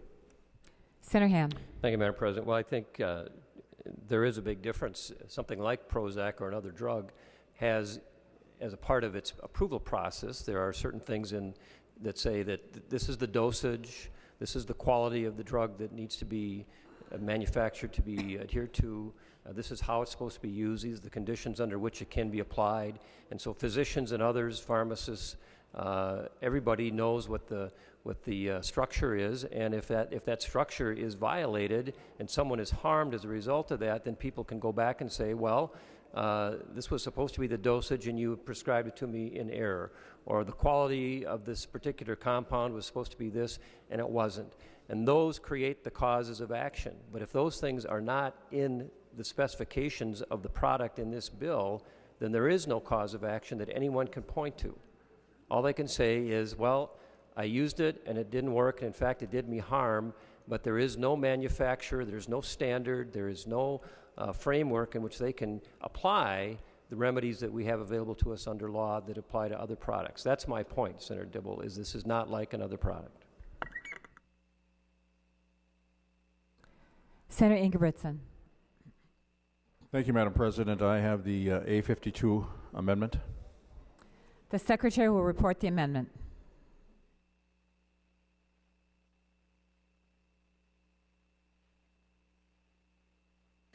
Senator Ingebrigtsen moves to amend Senate File Number 1641 as follows, page 7, line 2, and this is the A52 amendment. Senator Ingebrigtsen. Thank you, Madam President and members. And Senator Dibble will remember this again yesterday, getting our days mixed up, when we had a discussion in the Finance Committee where I first heard the bill. And members, what it is on page 7 of the bill, it's in regards to the location of the distribution centers, the distribution of the medical marijuana centers. And Senator Dibble had put in the bill on line 7.2 the 1,000-foot prohibition of public or private schools, and we had some interesting discussion as to why we would try and keep it away from our kids, and I think it's been very clear here today that I'm very concerned about the kids as well, and everybody in this body is. I don't think that they aren't, but this basically adds public playground, house of worship, nursing home, public park, daycare center, public campgrounds, public beaches. And members, just understand the amendment that I had yesterday, I did have in there churches, and Senator Latz was worked with myself and Senator Limmer in coming up with, and Senator Limmer came up with the house of worship versus churches, and I think that was certainly reasonable. And what I did take out, members, of yesterday's amendment, and I think it was pointed out very clearly that there are a ton of shopping malls in the state of Minnesota, and we probably wouldn't be able to put any kind of a distribution center because we have a shopping mall. Every time you turn around, there's a shopping mall. So I think that was reasonable, and this one excludes that. And members, I think this is a reasonable request on this amendment to keep it away from areas, specifically where our youth hang out. Obviously, public parks, daycare centers, public playgrounds, and things like that. So, and of course, the activity around the nursing home certainly would be somewhat disruptive. So, I would ask for your support of this amendment. Senator Dibble. Thank you, Madam President. I would speak against the A52 amendment. We had a pretty thorough discussion about this in committee yesterday as well. Madam President, members, there's a handout at your place that came out before the debate started about the implications of these facilities in communities. The bottom line is that there are the concerns that have been expressed really aren't borne out by the evidence at all. You know, we put the 1,000-foot standard for schools, I think just as a nod to some people's concerns. But we do provide for ample opportunity for both the commissioner to enact and impose locational restrictions of any type and sort, as well as local land use authorities to enact zoning regulations within reason. Madam President, when you look at the list of other land uses that would have to then be 1,000 feet away, I think of a community such as mine, where there would be few, if any, places. You know, parks, for example. We have parks, at least neighborhood parks, every few blocks in Minneapolis. It simply is reinforcing somehow this idea that these facilities are a negative feature of a community or attract negative behavior or cause something bad to happen. And that's just simply not the case. Look at the handout. The research shows that not only has there not been any concern in some places, the public safety concerns have actually gone down. Additionally, Madam President, there are a lot of provisions for making sure that these facilities are secure in every way we can possibly make them.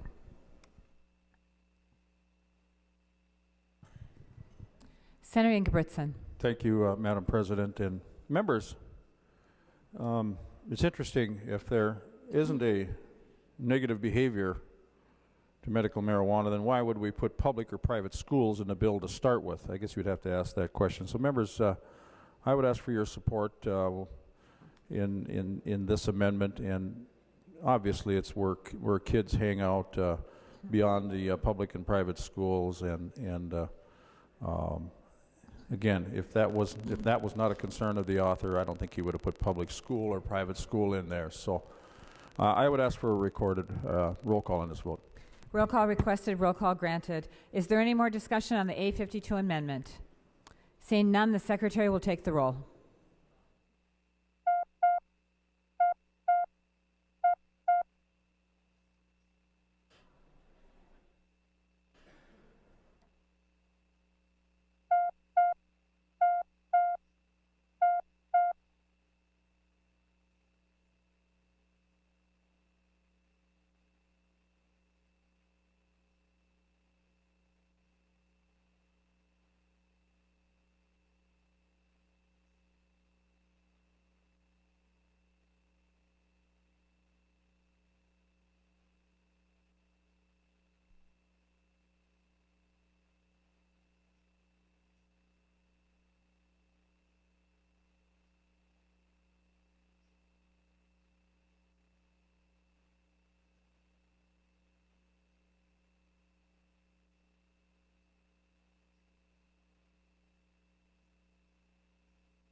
Senate is under call. Members shall vote.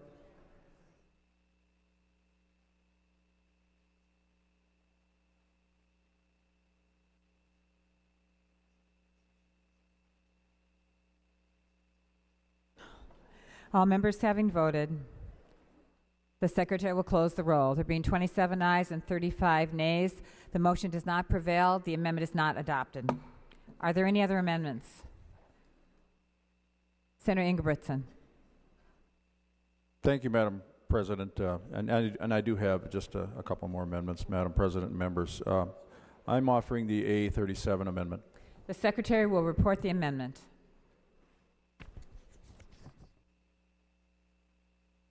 Senator Ingebrigtsen moved to amend Senate File Number 1641 as follows. Page 1, delete lines 16 to 19, and this is the A37 amendment. Senator Ingebrigtsen. Thank you, Madam President and members. This is simply only allowing the administration of the marijuana in pill form. That's all it is. It's just in pill form. Doesn't need any more explanation than that. I would ask for your support, and I would ask for also a recorded vote. Roll call requested, roll call granted. Is there any discussion? Senator Dibble. Thank you, Madam President.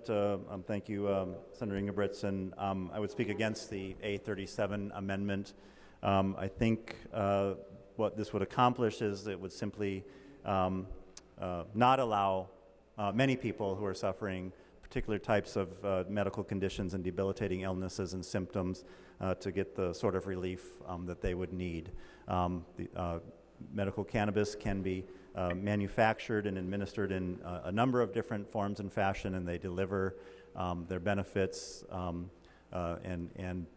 are available to your body in different ways at different rates according to how you take those and what, of course, the doses are and what the concentrations are, et cetera, et cetera. In simple pill form, of course, we know that means you swallow a pill, it goes into your stomach, and then it may be an hour or more before you have any relief, or you may have no relief because that doesn't relate in any form or fashion to what you're experiencing. So it is simply would exclude quite a few people from the benefits that they're seeking under this proposal. Is there any more discussion on the A37 amendment? Seeing none, the Secretary will take the roll.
All members having voted, the Secretary will close the roll. There being 18 ayes and 42 nays, the motion does not prevail. The amendment is not adopted. Senator Ingebrigtsen. Thank you, Madam President. I have the A51 amendment. Secretary will report the amendment.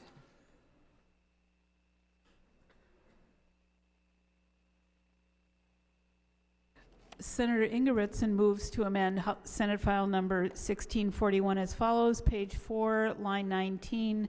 This is the A51 amendment. Senator Ingebrigtsen. Thank you, Madam President and members. This simply goes to the issue of multi-dwellings, residential dwellings, not allowing the use of the the prescripted drug that we're talking about here today, medical marijuana, to not be able to do the administration of that in a multi-unit complex. Pretty straightforward. Senator Dibble. Thank you, Madam President. Senator Ingebretson, I'm sensitive to this issue, and this is something that I'd like to perhaps work on. Unfortunately, this is just simply a blatant prohibition and no ability to understand the particular circumstances of that particular multiple residential dwelling, et cetera.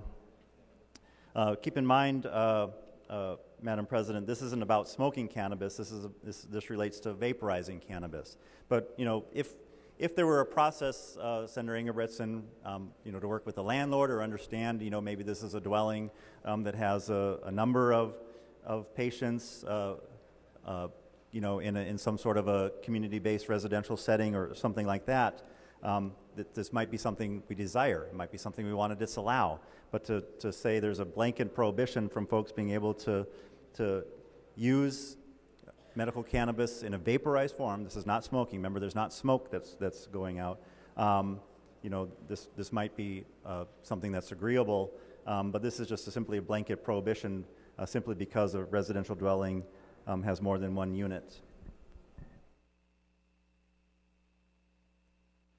Senator Ingebretson. Thank you, Madam President, and Senator, for that.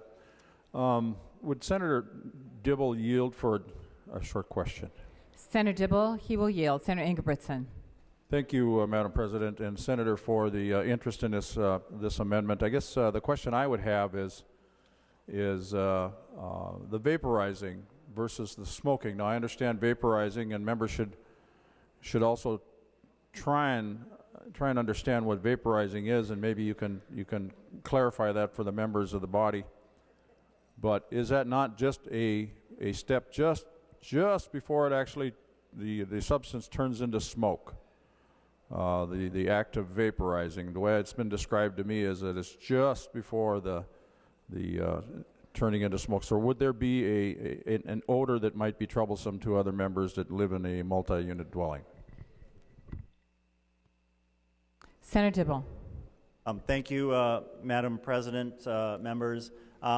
Vaporizing is heating the substance up to a point that doesn't allow it to combust, and then it's obtained through a controlled mechanism. There's a hood and a tube and a pipe and that sort of thing. And so, if folks are inside their own private residence, this is very different than smoking, where you've got smoke that's wafting off the end of a pipe or some other or cigarette or something like that. It's a different prospect altogether.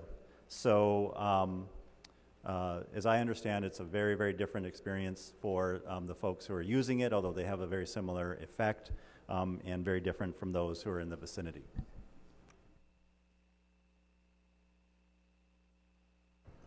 Senator Ingebretson. Thank you, Madam President. Thank you, Senator, for that description of vaporizing. I guess I have never had it demonstrated to me, and I'm not sure exactly what it is. I certainly have smelled the odor of the actual burning of marijuana. I know that it's very poignant and very, very strong. My suggestion is that this is very much the same, except it's just to the point of combustion, as the Senator said. So, Madam President, I would ask for a recorded vote on this as well. Roll call requested, roll call granted. Is there any more discussion on the A51 amendment? Senator Nenow. Thank you, Madam President. If Senator Dibble would yield for a question. Senator Dibble will yield. Senator Nenow. Senator Dibble, on page 17 of your bill, there's a subdivision 10, line 20. Discrimination is prohibited where a landlord may not refuse to lease solely based on someone's status as a card holder. Would that language allow a lease to prohibit? Currently, under current law, we can have smoke-free apartments. Your lease can require that there be no smoking on premises. if a landlord so chose, could they include in the lease that you could not vaporize marijuana as a part of the lease agreement? Senator Dibble. Thank you, and thank you, Senator Enow. Thank you for reminding me. I should have included that in my response to Senator Ingebrigtsen's amendment. The answer to your question is yes, and so why I'm concerned about Senator Ingebrigtsen's amendment is it's a blanket prohibition, so it would cut the other direction. Someone absolutely could not use medical cannabis in vaporized form in a multifamily dwelling. But there are provisions and protections should a landlord want to limit that behavior. So it allows for that measure of control, but doesn't mandate it. Senator Enow. Thank you, Madam President. I thank Senator Dibble for the answer. Based on that answer, Madam President, I would not want to interject the state between a landlord and the leaseholder, and I would oppose the amendment. Any more discussion on the A51 amendment? Secretary will take the roll.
All members having voted, the Secretary will close the roll. There being 19 ayes and 40 nays, the motion does not prevail. The amendment is not adopted. Senator Ingebrigtsen. Thank you, Madam President. I'm willing to offer the A28 amendment. The Secretary will report the amendment.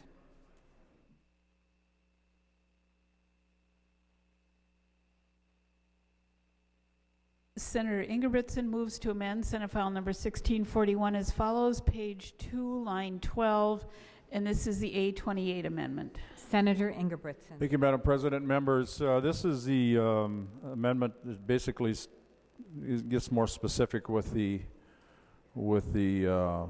diagnosis of an illness. Now, we've been listening for several years about those that have symptoms of epilepsy and end-stage cancer and seizures, and it was quite evident from the testimony in the committees that those were somewhat the targeted areas that were of concern. And I certainly understand that, and I think the body understands that. The bill that's written actually opens the door to basically a whole litany of reported medical conditions, and I'm very concerned about that, as well as everybody should be. This becomes more specific to the diagnosis, and I think that's what we've been targeting for the last years, and it's been added to. And members, I think we should stay focused on those that are dealing with these particular terrible conditions, and not open the door to any and every reported medical condition that one can come up with. So I would again ask for a roll call. Roll call requested. Senator Dibble. Thank you, Madam President. I think it's important to listen to what Senator Ingebrigtsen said. He said, any and all medical condition that gets reported. That is not what the bill proposes to do. In fact, the list of both debilitating medical conditions, whether they're specific diagnoses of particular diseases and other circumstances or symptoms, is very tightly prescribed, much more so than other states, one of the tightest lists that there is. And then if should anything be added in the future, there are it is only on the authority of the Commissioner of Health in consultation with the advisory committee, and only upon reporting to the legislature, and only as enacted should the legislature not act to take an additional condition that's been placed on that list. So there's a process that's established, that was strengthened with the help of Senator Newman in committee. And so what you see in Subdivision 7, debilitating medical condition, is a fairly tight list. Folks who today are in significant pain and significant distress, many who have nothing available to them. I would suggest also we reflect on an earlier statement by Senator Ingebrigtsen, which said we shouldn't be substituting our judgment, and we shouldn't be saying we know better than healthcare professionals, and I think this does that. So I would speak against the A28 amendment. Is there any more discussion on the A28 amendment? Seeing none, the Secretary will take the roll.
All members having voted, the Secretary will close the roll. There being 18 ayes and 43 nays, the motion does not prevail. The amendment is not adopted.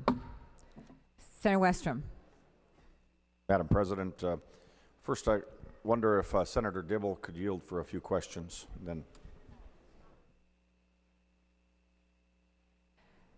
Senator Dibble is in the chamber. Okay.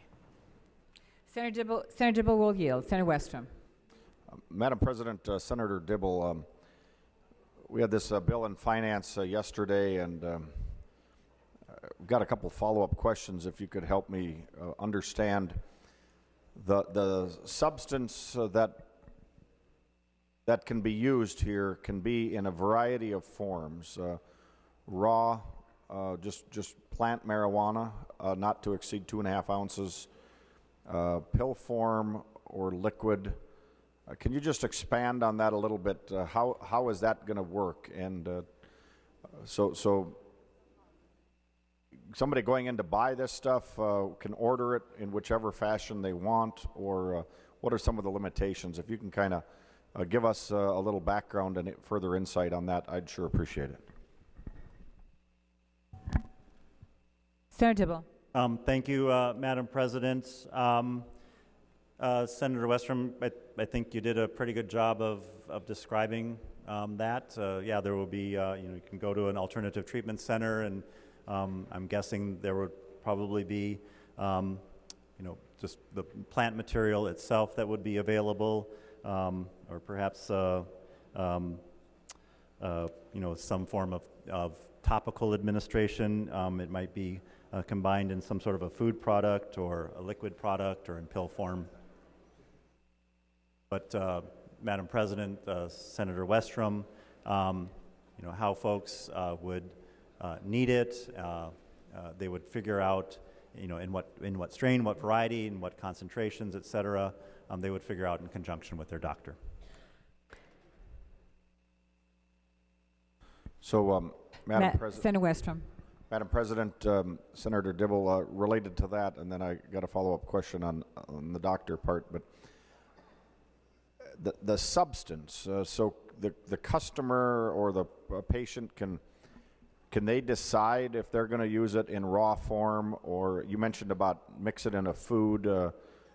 I've heard about marijuana brownies. I don't know if there's other foods that you can make out of this. Do they seem to have the same medicinal benefit for patients or people that consume that? Or talk to me a little bit more about this. Is not a product I'm familiar with, and so what kind of foods can you mix into marijuana into, or mix and make it work medicinally? And how do you decide some of those things? And it sounds to me like there could be a multitude of products if you're selling brownies that have marijuana in them, or would they just be selling the raw marijuana, and the consumer or the patient would have to mix it into food? Kind of a roundabout question. If you could give me a little more insight, give us some more insight and background on that, if you could. Senator Dibble. Thank you, Madam President. A couple of questions in there. One was, could a patient decide?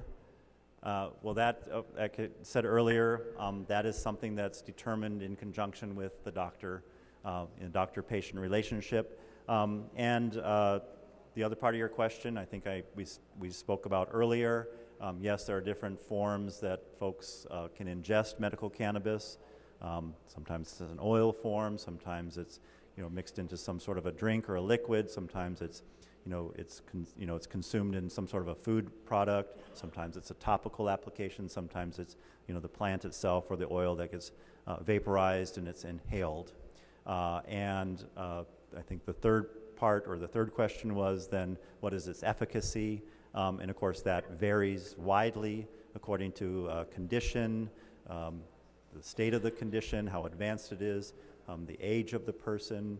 It's highly individualized, and of course it has something to do with the balances of the different compounds that are in the product. More discussion. Senator Westrom. Thank you, Madam President. Senator Dibble, you mentioned if you'd continue to yield. Senator Dibble will yield. Senator Westrom. Madam President, Senator Dibble, you mentioned about the doctor-patient relationship, and it would be up to the doctor and the patient. Can you talk to us about that? And I'm getting emails for, I'm getting emails against, I'm getting emails with questions.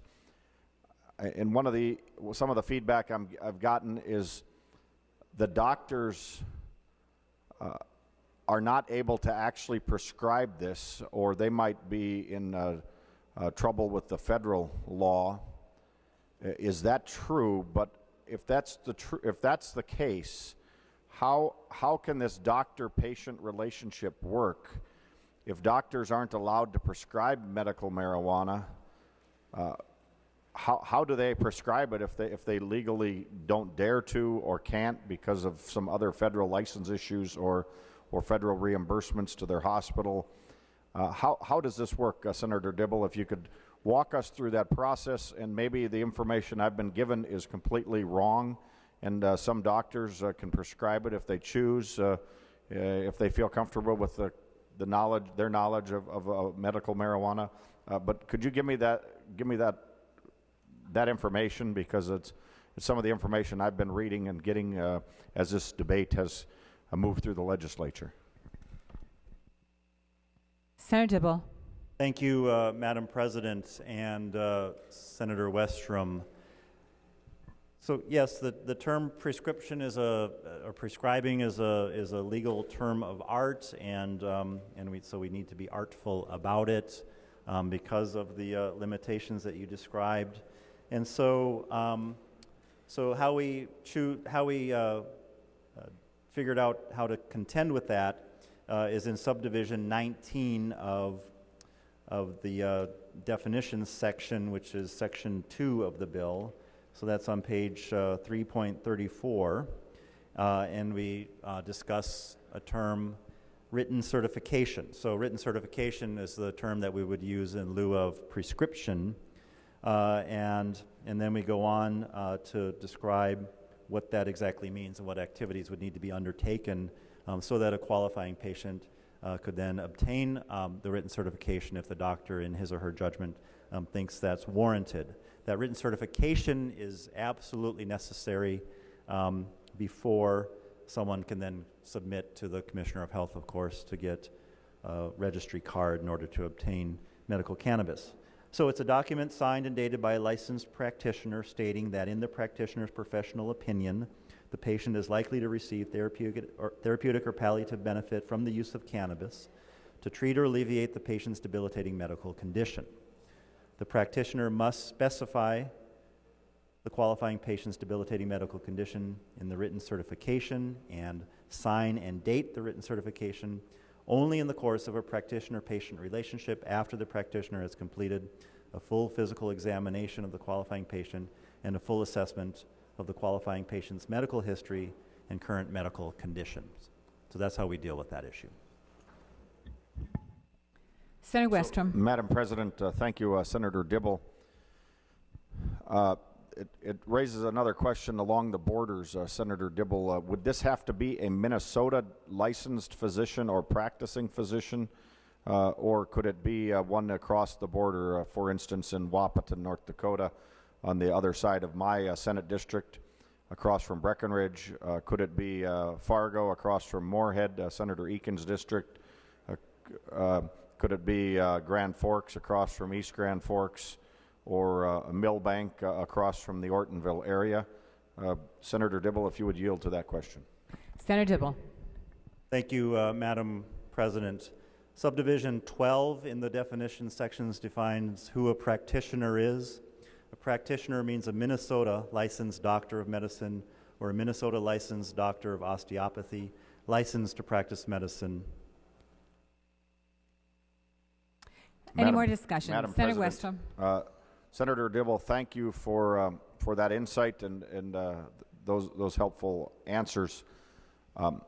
Madam President, I would like to move the A53 amendment. The Secretary will report the amendment.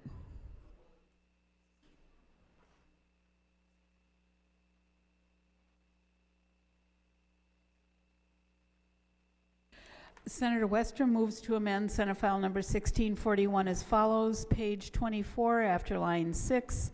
And this is the A53 amendment. Senator Westrom on the amendment. Madam President, I would just ask for a roll call. Roll call requested. Roll call granted. Members, Senator Dibble, what this amendment would do is would merely just add a sunset 4 years out. So the bill that would pass here in Minnesota, several of us have tensions on both sides. We're trying to understand this better. We have the concerns of law enforcement, just general concerns of does this precipitate potential unintended consequences of harm or a slippery slope to additional drug use that isn't intended and isn't wanted here. What this sunset would do would pass the legislation, but in 4 years it would bring it back to us to continue to authorize. And so if there are unintended problems, issues that law enforcement bring to our attention that are hypothetical at this point, this would automatically have us all supporting the use and kind of the pilot project, if you will, of this new legislation in Minnesota, but it would have the legislature reaffirming this 4 years out, because otherwise it would sunset, and at that point we would have a lot more information than we have today.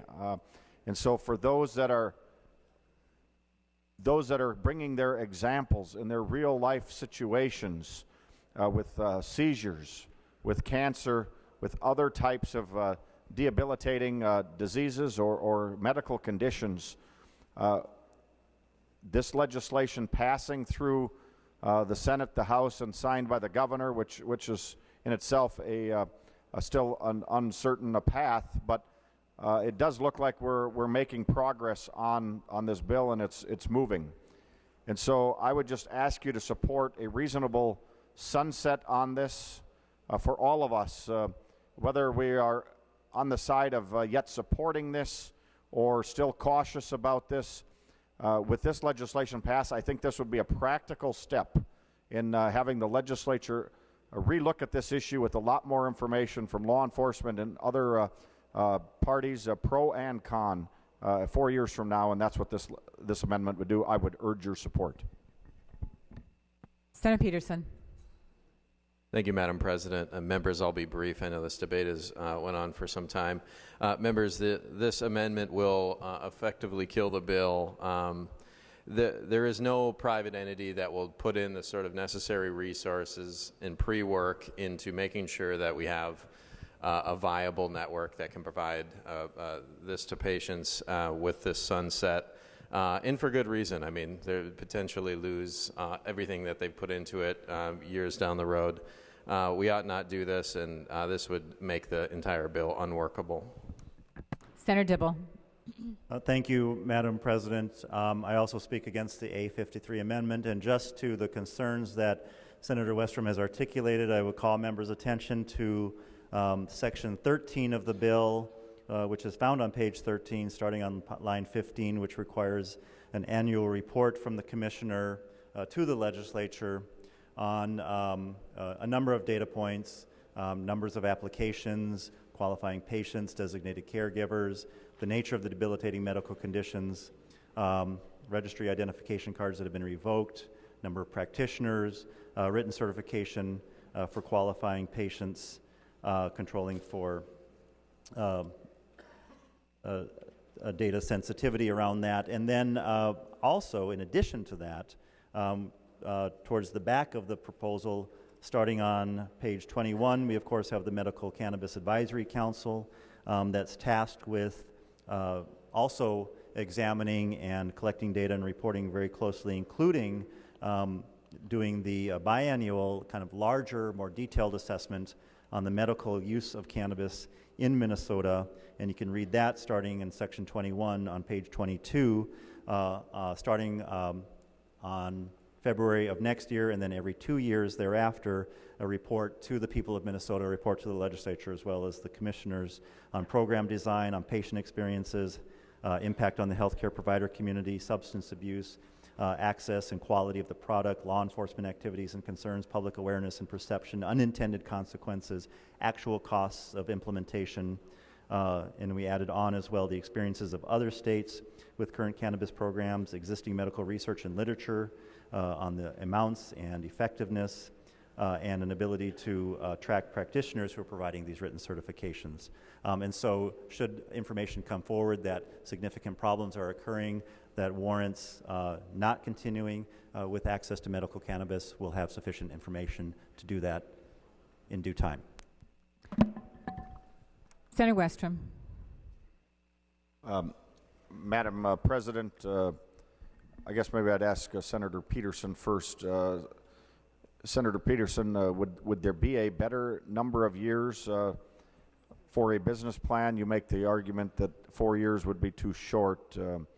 Could we talk about some different number that would maybe be better? 6 years, 8 years, 10 years? If you could answer that, if there'd be a different number, I'm willing to add that or change my amendment. Senator Peterson.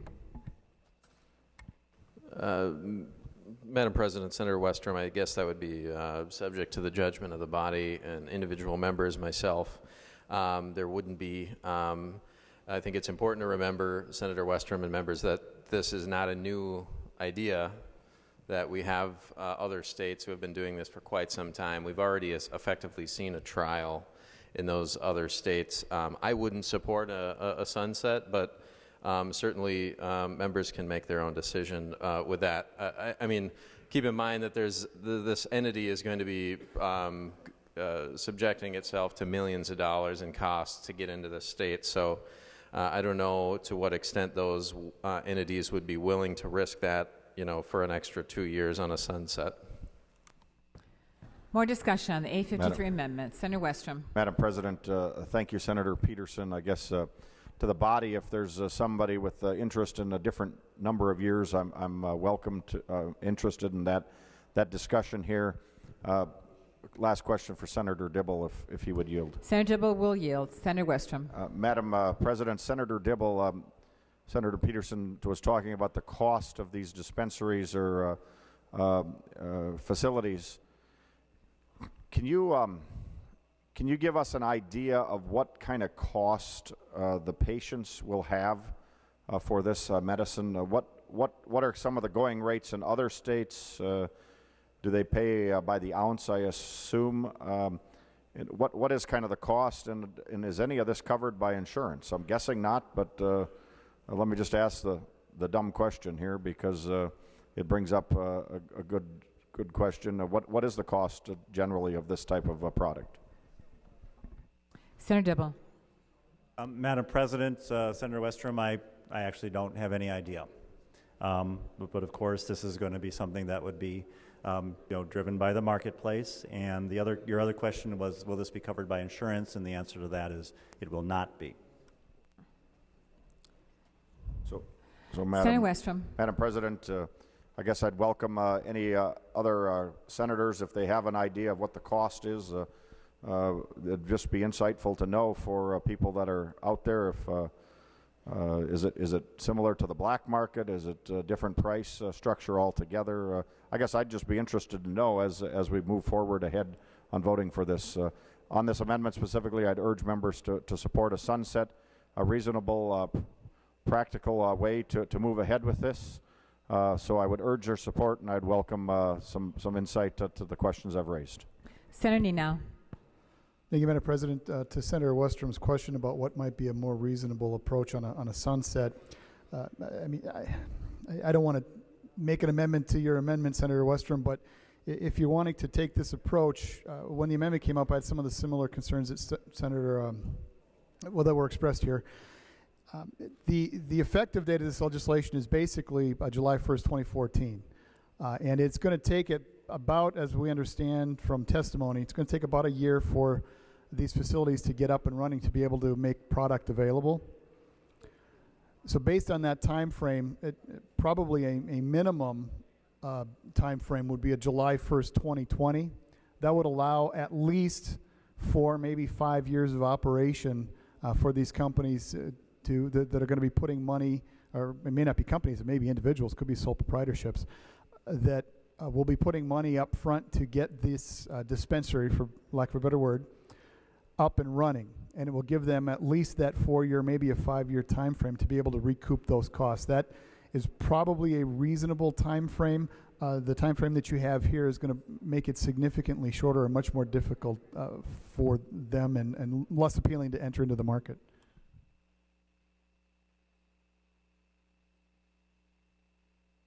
Madam President. Senator Westrom.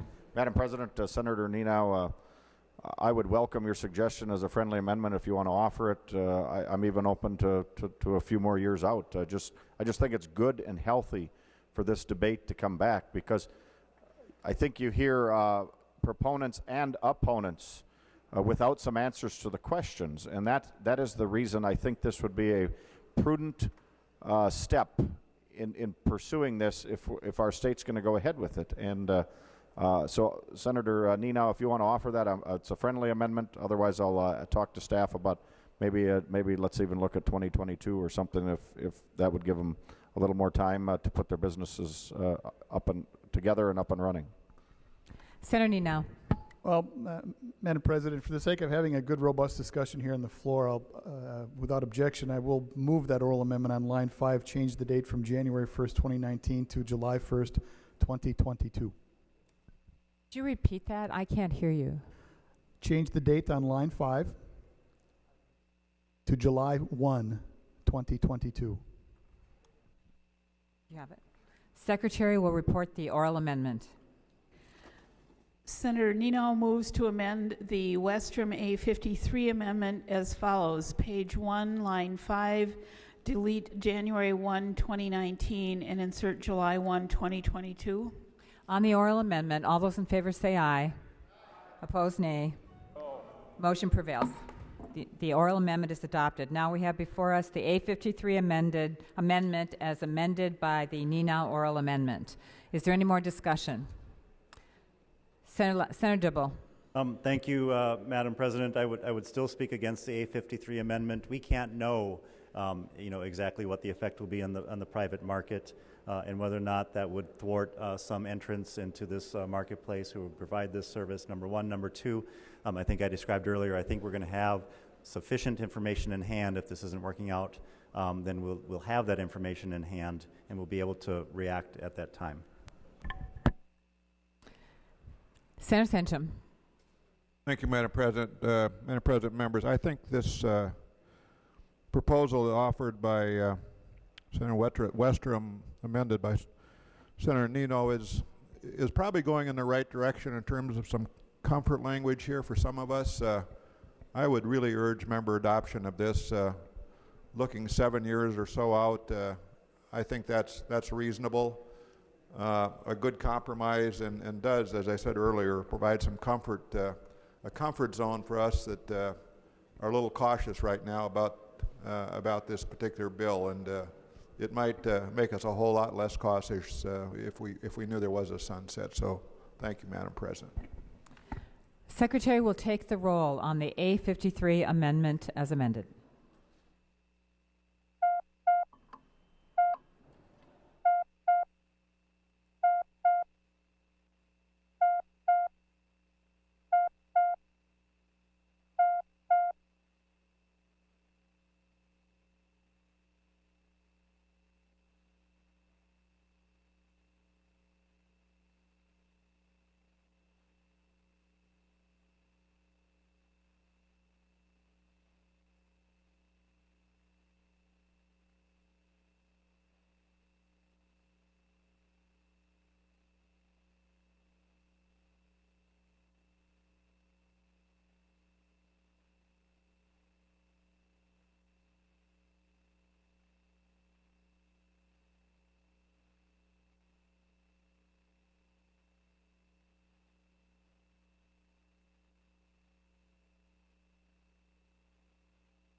Senate is under call.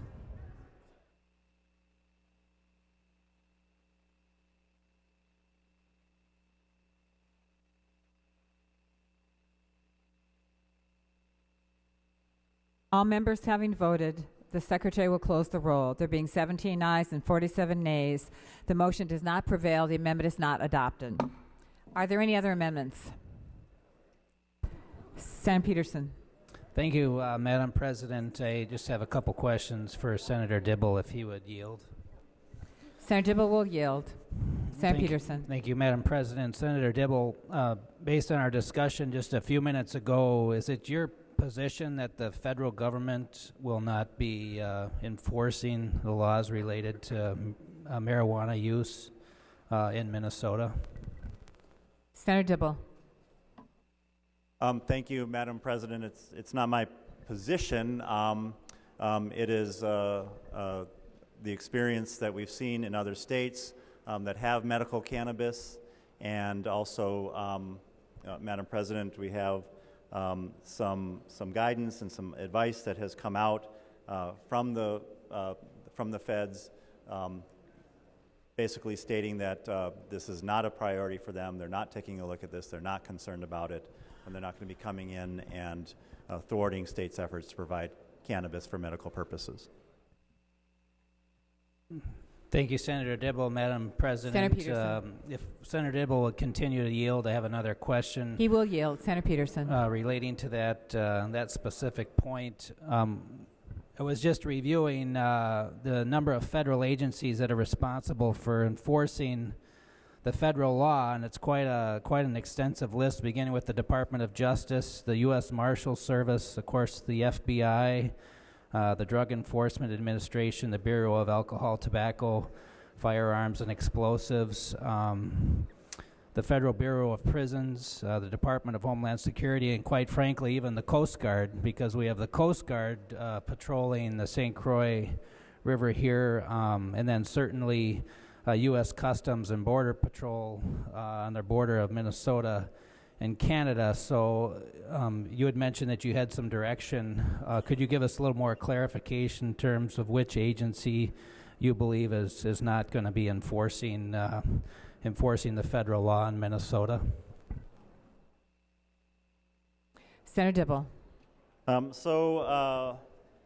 Madam President, the Department of Justice issued a memo stating it would respect states' rights to establish systems of regulated cannabis cultivation and distribution for medical use. And Madam President, I think we can just simply go to the practical experience of the 21 other states that have enacted these laws and have not seen any interference on the part of any federal agency whatsoever in allowing states to so do. The U.S. Department of Justice has never tried to challenge the efforts of states to enact medical cannabis laws. So I think, Madam President, I don't think it's up to the state to worry about enforcing federal laws. We're trying to do for our citizens in our best judgment what's best, and I think we've seen already the practical experience as well as the advisory that's come out from the Department of Justice. Thank you, Madam President. Senator Peterson. If you'd continue to yield. He will yield. Senator Peterson. So relating to that specifically, if we've heard testimony now from you that the federal government will not be enforcing the law, we've heard testimony. I think there's 20 some odd states that have this type of marijuana use. From your perspective, why isn't the federal law being changed in regards to this issue? Senator Dibble. Thank you, Madam President. I think you'd need to look as far as Congress to figure out why a lot of things aren't happening right now at the federal level. Senator Peterson. Thank you, Madam President. Senator Dibble, I have a couple more questions relating specifically to the ID card. We've heard testimony and seen the bill that no card, no identification will be required in the first year. And then specifically after that, I'm wondering if you could give the body some guidance in terms of some of the security measures. I would say yesterday in Finance Committee was the first time that I heard the bill, and you had extended some comments relating to the security features that are on the ID card. Would you be able to expand on those security features for the body? Senator Dibble. Thank you, Madam President. The bill goes into effect July 1st of 2014, so that the Commissioner of Health, in conjunction with the Medical Cannabis Advisory Committee, which would of course include the participation of the Commissioner of Public Safety and the Commissioner of Human Services, can get started on the effort of writing rules and establishing all of the various measures and conditions and controls that would need to be put into place so that, in fact, a system can be established so that businesses can come in and propose to open up alternative treatment centers, so they come in and propose to open up the safety compliance facilities, and so a system can be established for the issuance of the registry cards and the like, starting a year out. No one in that intervening year would be able to access cannabis for medical purposes under this proposal. That question has come up before, and so maybe folks aren't aware. We took that provision out of the law. I did make that statement in the initial presentation of the bill at the top of this debate, but I'll just say that again for the record. There is no affirmative defense provided for. There's no ability for anyone to access medical marijuana absent the issuance of a diagnosis and written certification, otherwise known as prescription, and that just simply isn't available to them. As far as the cards themselves, if you give me just a moment, that would be some of the details on that. Senator Peterson are found in Section 7, the registry identification cards. In order to qualify for one, like I've said before, it would need a written certification issued by a licensed practitioner within 90 days preceding the application for the card, payment of $140 for that, $26 for low-income folks, and the application would have to include the name, the mailing address, the date of birth, who the practitioner is, their mailing address and their telephone number, etc. And then if they have a designated caregiver, who that is, and if they have that caregiver, that person would need to sign a statement saying that they're approved, and there are a number of conditions for that a designated caregiver would have to meet, and of course one of those key ones being that they can't help more than 5 people, which is their alternative treatment center. And then the commissioner would have to verify all of that information and issue the registry identification card within 5 days. And then there are some conditions for folks who are under 18. The card itself would have to have the name and birth date of the cardholder, a statement of whether that person is a patient or a designated caregiver, the expiration date, the date it was issued, and the date it expires, a random 20-digit alphanumeric identification number unique to that cardholder, and a photograph taken in full face view, directly facing the camera, and the alternative treatment center that person can obtain their medical cannabis from. The commissioner in the rule writing section, which is section 4, can establish a system for verification and validation with access to law enforcement and others to make sure that there's a great deal of control and oversight over who has those cards and who's using those. Thank you, Senator Peterson. Thank you, Senator Dibble and Madam President. So, is it your position that the state agencies and the commissioners and the folks that you will be able to prevent the production and sale of counterfeit cards? Senator Dibble. I'm sorry, Senator Peterson, can you repeat that quickly? Senator Peterson. Thank you, Madam President. Senator Dibble, so is it your position at this point, based on the staff and the rule-making process, you mentioned that the commissioner and other state agencies will be able to prevent the production and sale of counterfeit identification cards? Senator Dibble. Yes, Madam President.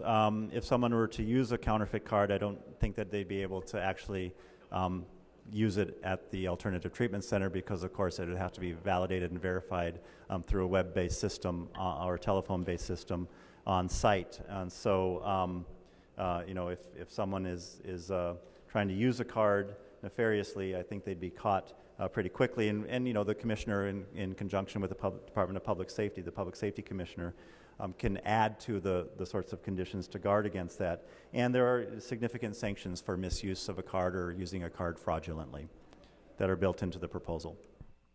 Thank you, Madam President. Are there any more amendments? Senator Rosen. Thank you, Madam President. And I apologize to you, Madam President, to the members. I was in a conference committee, so I missed a lot of this discussion, unfortunately. And so I do have some questions and I do have some amendments.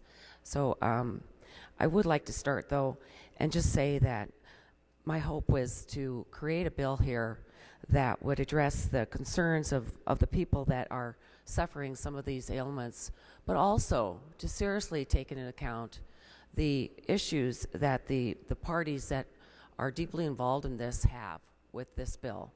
And I think in order to move forward, we have to be very diligent about that and make sure that we're deliberate and cautious. And so with that, Madam President, would Senator Dibble please yield? Senator Dibble will yield. Senator Rosen.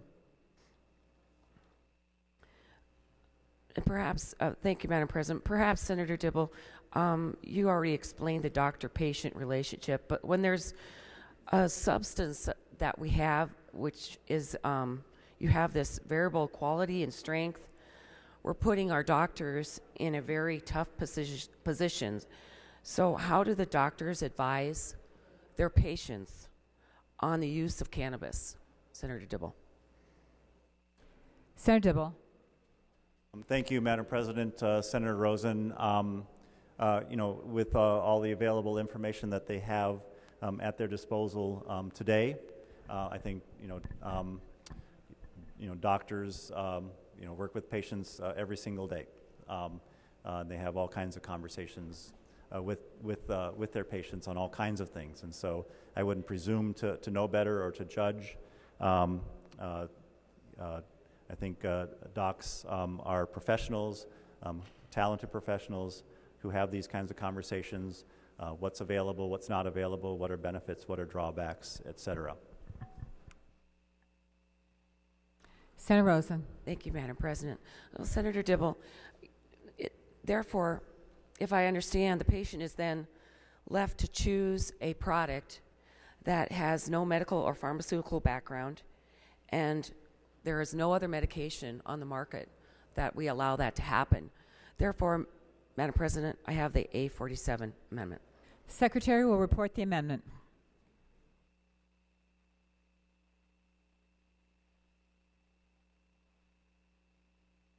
Senator Rosen moves to amend Senate File Number 1641 as follows, page 5, line 28, and this is the A47 amendment.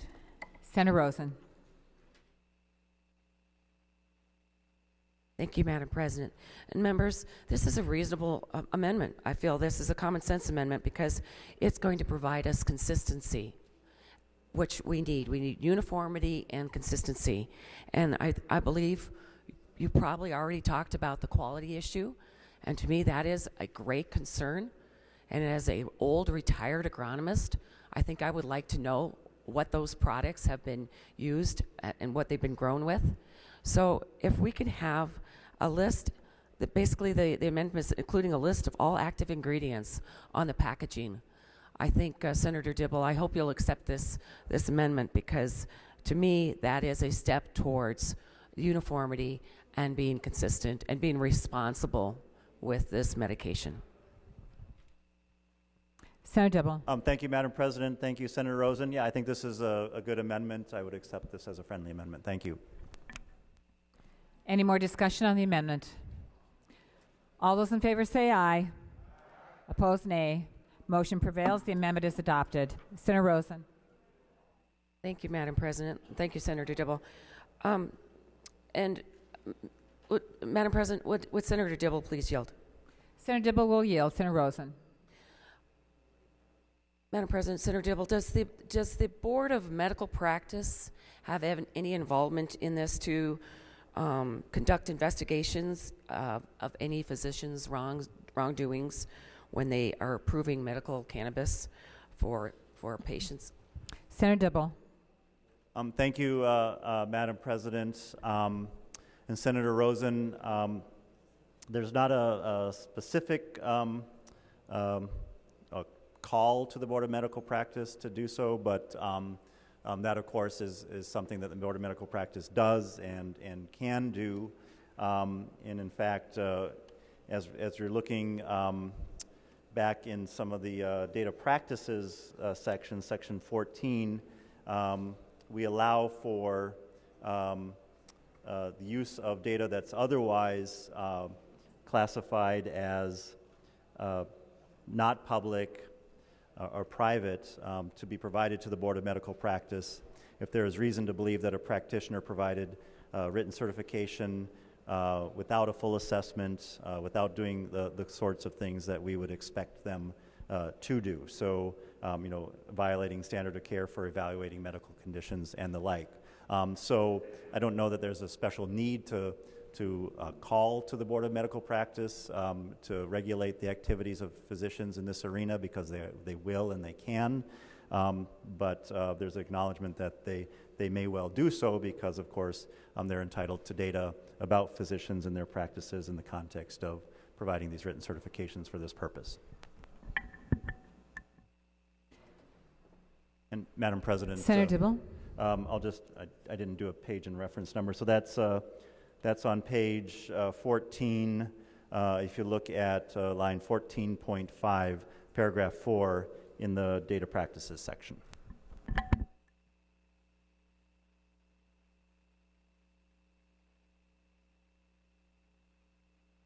Is there any more discussion? Senator Rosen. Thank you, Madam President. And thank you, Senator Dibble, for that explanation that mark off one of those questions. Madam President, would Senator Dibble please yield? Senator Dibble will yield. Senator Dibble, do we have a definition on severe pain in statute?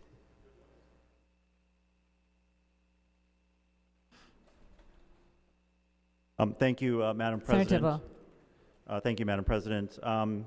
Yes, we do. I just need to find it. It's in here somewhere. My great binder that was supposed to organize all my thoughts. Give me just a moment. I also, Madam President, while I'm finding that, wanted to get back to the previous question that Senator Rosen had, which was more on the doctor issue, and that is Senator Sharon's behest, both in the annual report that was already established in the law, but also as a part of the biannual assessment that is undertaken under the auspices of the Medical Cannabis Advisory Council within the Department of Health.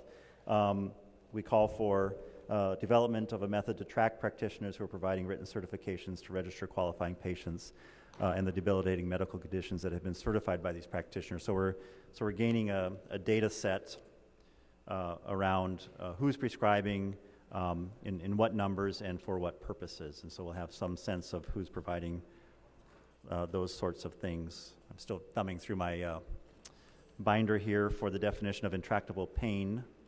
Oh, here it is. Crackerjack staff here. So it would be found in section 152.125 of Minnesota statutes. There's a definition of intractable pain, which means a pain state in which the cause of the pain cannot be removed or otherwise treated with the consent of the patient, and in which, in the generally accepted course of medical practice, no relief or cure of the cause of pain is possible, or none has been found after reasonable efforts. Reasonable efforts for relieving or curing the cause of the pain may be determined on the basis, but are not limited to the following. And then there's a couple of additional conditions when treating non-terminally ill patients, evaluation by a physician; when treating a terminally ill patient, evaluation by an attending physician in accordance with their care and skill level, etc. So again, that's 152.125, a definition of intractable pain. Senator Rosen. Thank you, Madam President. Thank you, Senator Dibble. And I just know that in Colorado, the reasons for using medical marijuana dispensaries that were reported to the Colorado Department of Health were 2% of users reported for cancer, 1% reported for HIV/AIDS, and 94% reported for severe pain. My fear is that there is going to be some abuse of this medical marijuana and above and beyond what it is intended for. And therefore, I find a portion of the bill, Senator Dibble, and I sincerely hope you will take this amendment, that says that any debilitating disease or medical condition needs to be verified by the legislature to put on the list of conditions. So, Madam President, I have the A49 amendment. Would you repeat that number? A49. The Secretary will report the amendment. Senator Rosen moves to amend Senate File Number 1641 as follows, page 6, line 12, and this is the A49 amendment. Senator Rosen. Thank you, Madam President. And again, members, I think this is a reasonable compromise to just make sure that the commissioner, who has a tremendous amount of authority here, is able to, there is no overreach. And I believe it is the legislature's responsibility to ratify any more conditions that are going to be placed on the use of medical marijuana. Like I said, this is a sensible compromise. I know in California, just from my friends in the treatment community, there are 19-year-olds that are walking around with severe pain. And I think that is the abuse of this bill, abuse of this product, and I believe that we don't want to see that in this state. So, Madam President, I hope members you'll vote for this. Senator Dibble. Thank you, Madam President. Madam President, Senator Rosen. We had a largely similar discussion, and I actually think this amendment or something much like it was offered in committee by Senator Newman, and we had kind of an opt-in or opt-out conversation and landed on the opt-out. So I'll just call your attention, Senator Rosen, to Section 5, additions to the list of debilitating medical conditions. Provides for notice in a timely manner. Of course, there's a fairly elaborate process that's called for. If the commissioner, if someone wants to petition to add a condition, or the commissioner wants to initiate adding a condition to the list, there's a process of notice and hearing and consultation and the like before that can actually occur. And in addition to that, the commissioner shall notify in a timely manner the chairs and ranking minority members of the relevant legislative policy committees. The reasons for its addition, and then says that it remains in effect until the legislature provides by law otherwise. So the legislature can then act to take that item off the list because it would be in a position to do so because it has received timely notification and the rationale for so doing. Senator Peterson. Thank you, Madam President. Would my friend Senator Rosen yield to a question? She will yield. Senator Peterson. Senator Rosen, if you recall I believe it was last week, on the omnibus health policy bill, there was a provision related to the expiration of legislative, or the requirement that the legislature ratify scheduling of substances, and I argued, of course, that the legislature ought not abdicate its authority to the executive branch, and you argued the opposite position. Could you just explain how the A49 amendment is consistent with your position that you took in the very same instance last week? Senator Rosen. Thank you, Madam President. And before I forget, I'd like to ask for a roll call on this amendment, please. Roll call requested. Roll call granted. And thank you, Senator Peterson, for the question. We are dealing with a Schedule I drug here, members, and it is in the same category as methamphetamine, heroin, cocaine, and I believe that having the legislature dealing with the expansion of conditions for the use of medical marijuana is reasonable to bring back to the legislature.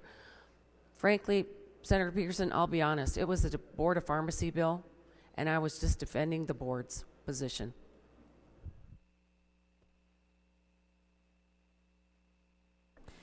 Is there any more discussion on the A49 amendment? Senator now.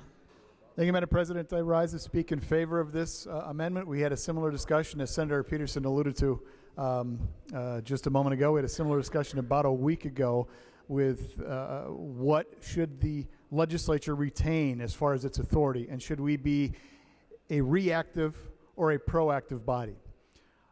I'm going to give basically the same speech and implore the body with the same words I think that I did about a week ago. This is what we are elected to do. The legislature is elected to enact laws, not to hand over authority to the executive branch to an unelected commissioner. This is what we do. We are accountable to those who voted to send us here. And quite frankly, in this particular case, the only reason that I could find in talking to the proponents of the legislation in not having the legislature take this action is it's politically difficult sometimes.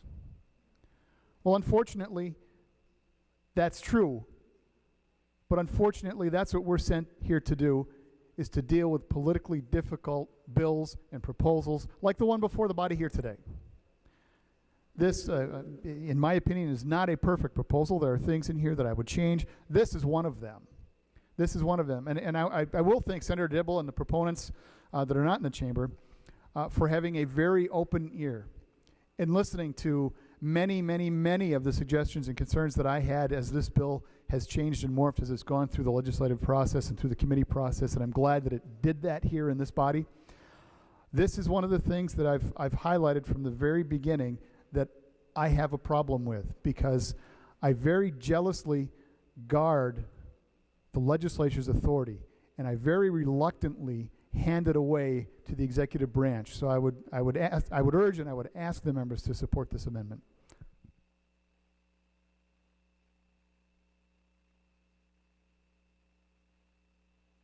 Senator Rosen.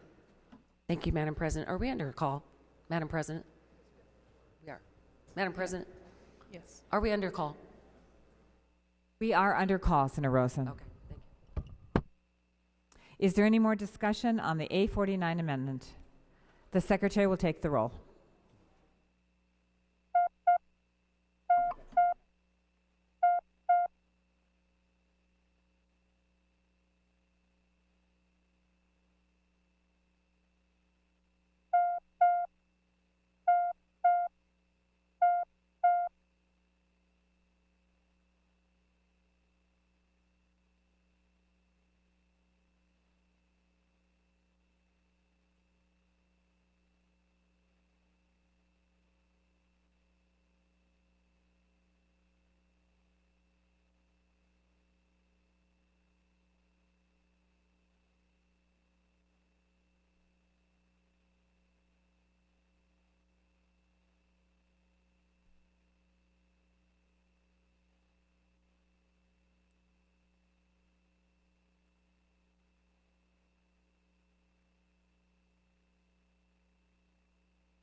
All members having voted, there are 28 ayes and 36. I'm sorry, what? All members having voted, the Secretary will close the roll. There being 28 ayes and 36 nays, the motion does not prevail. The amendment is not adopted. Are there any other amendments? Senator Rosen? Thank you, Madam President. Yes, Madam President, I have the A59 amendment. The Secretary will report the amendment. Senator Rosen moves to amend Senate File Number 1641 as follows, page 7 after line 13, and this is the A59 amendment. Senator Rosen. Thank you, Madam President. And Madam President, members, this deals with background checks. Just trying. Senator Rosen, is it too noisy for you? Or? A little bit. Yeah. Members, please keep your conversations down, and staff, please take your conversations into the hallway. Senator Rosen. Thank you, Madam President. Madam President, members, this deals with the background checks, and I think we just need to be consistent with what we're doing here with background checks. Basically, have to be conducted on principal officers and board members of the prospective medical cannabis organization. So I believe if anybody's going to come into our state that is going to open up one of these organizations, one of these sites, I believe they should have a background check, because members, we have background checks on just about everything. So again, I think this is a reasonable amendment, and I ask for a roll call. Roll call requested, roll call granted. Senator Dibble. Thank you, Madam President. I was scrambling through the bill to see where we do provide for background checks for the principals of medical cannabis organizations. So that's provided for elsewhere in the bill. I don't think this amendment would do any harm because we do so I would accept this as a friendly amendment, Madam President. Any more discussion on the A59? All those in favor say aye. I'm sorry. Senator Rosen, I'm sorry. Because he didn't object, I forgot about the roll call. Do you still want the roll call? Okay, no, I withdraw the roll call. All right. The Secretary will take the roll. Withdrawal. I withdraw the roll call. Okay. Something about it's noisy in here today, or echoey, right? It's hard to hear. All right. The roll call has been withdrawn. All those in favor of the A59 amendment say aye. Opposed, nay. Motion prevails. The amendment is adopted. Are there any other amendments? Secretary will give Senate File 1641 its third reading. Senate File Number 1641, a bill for an act relating to health, permitting the medical use of cannabis.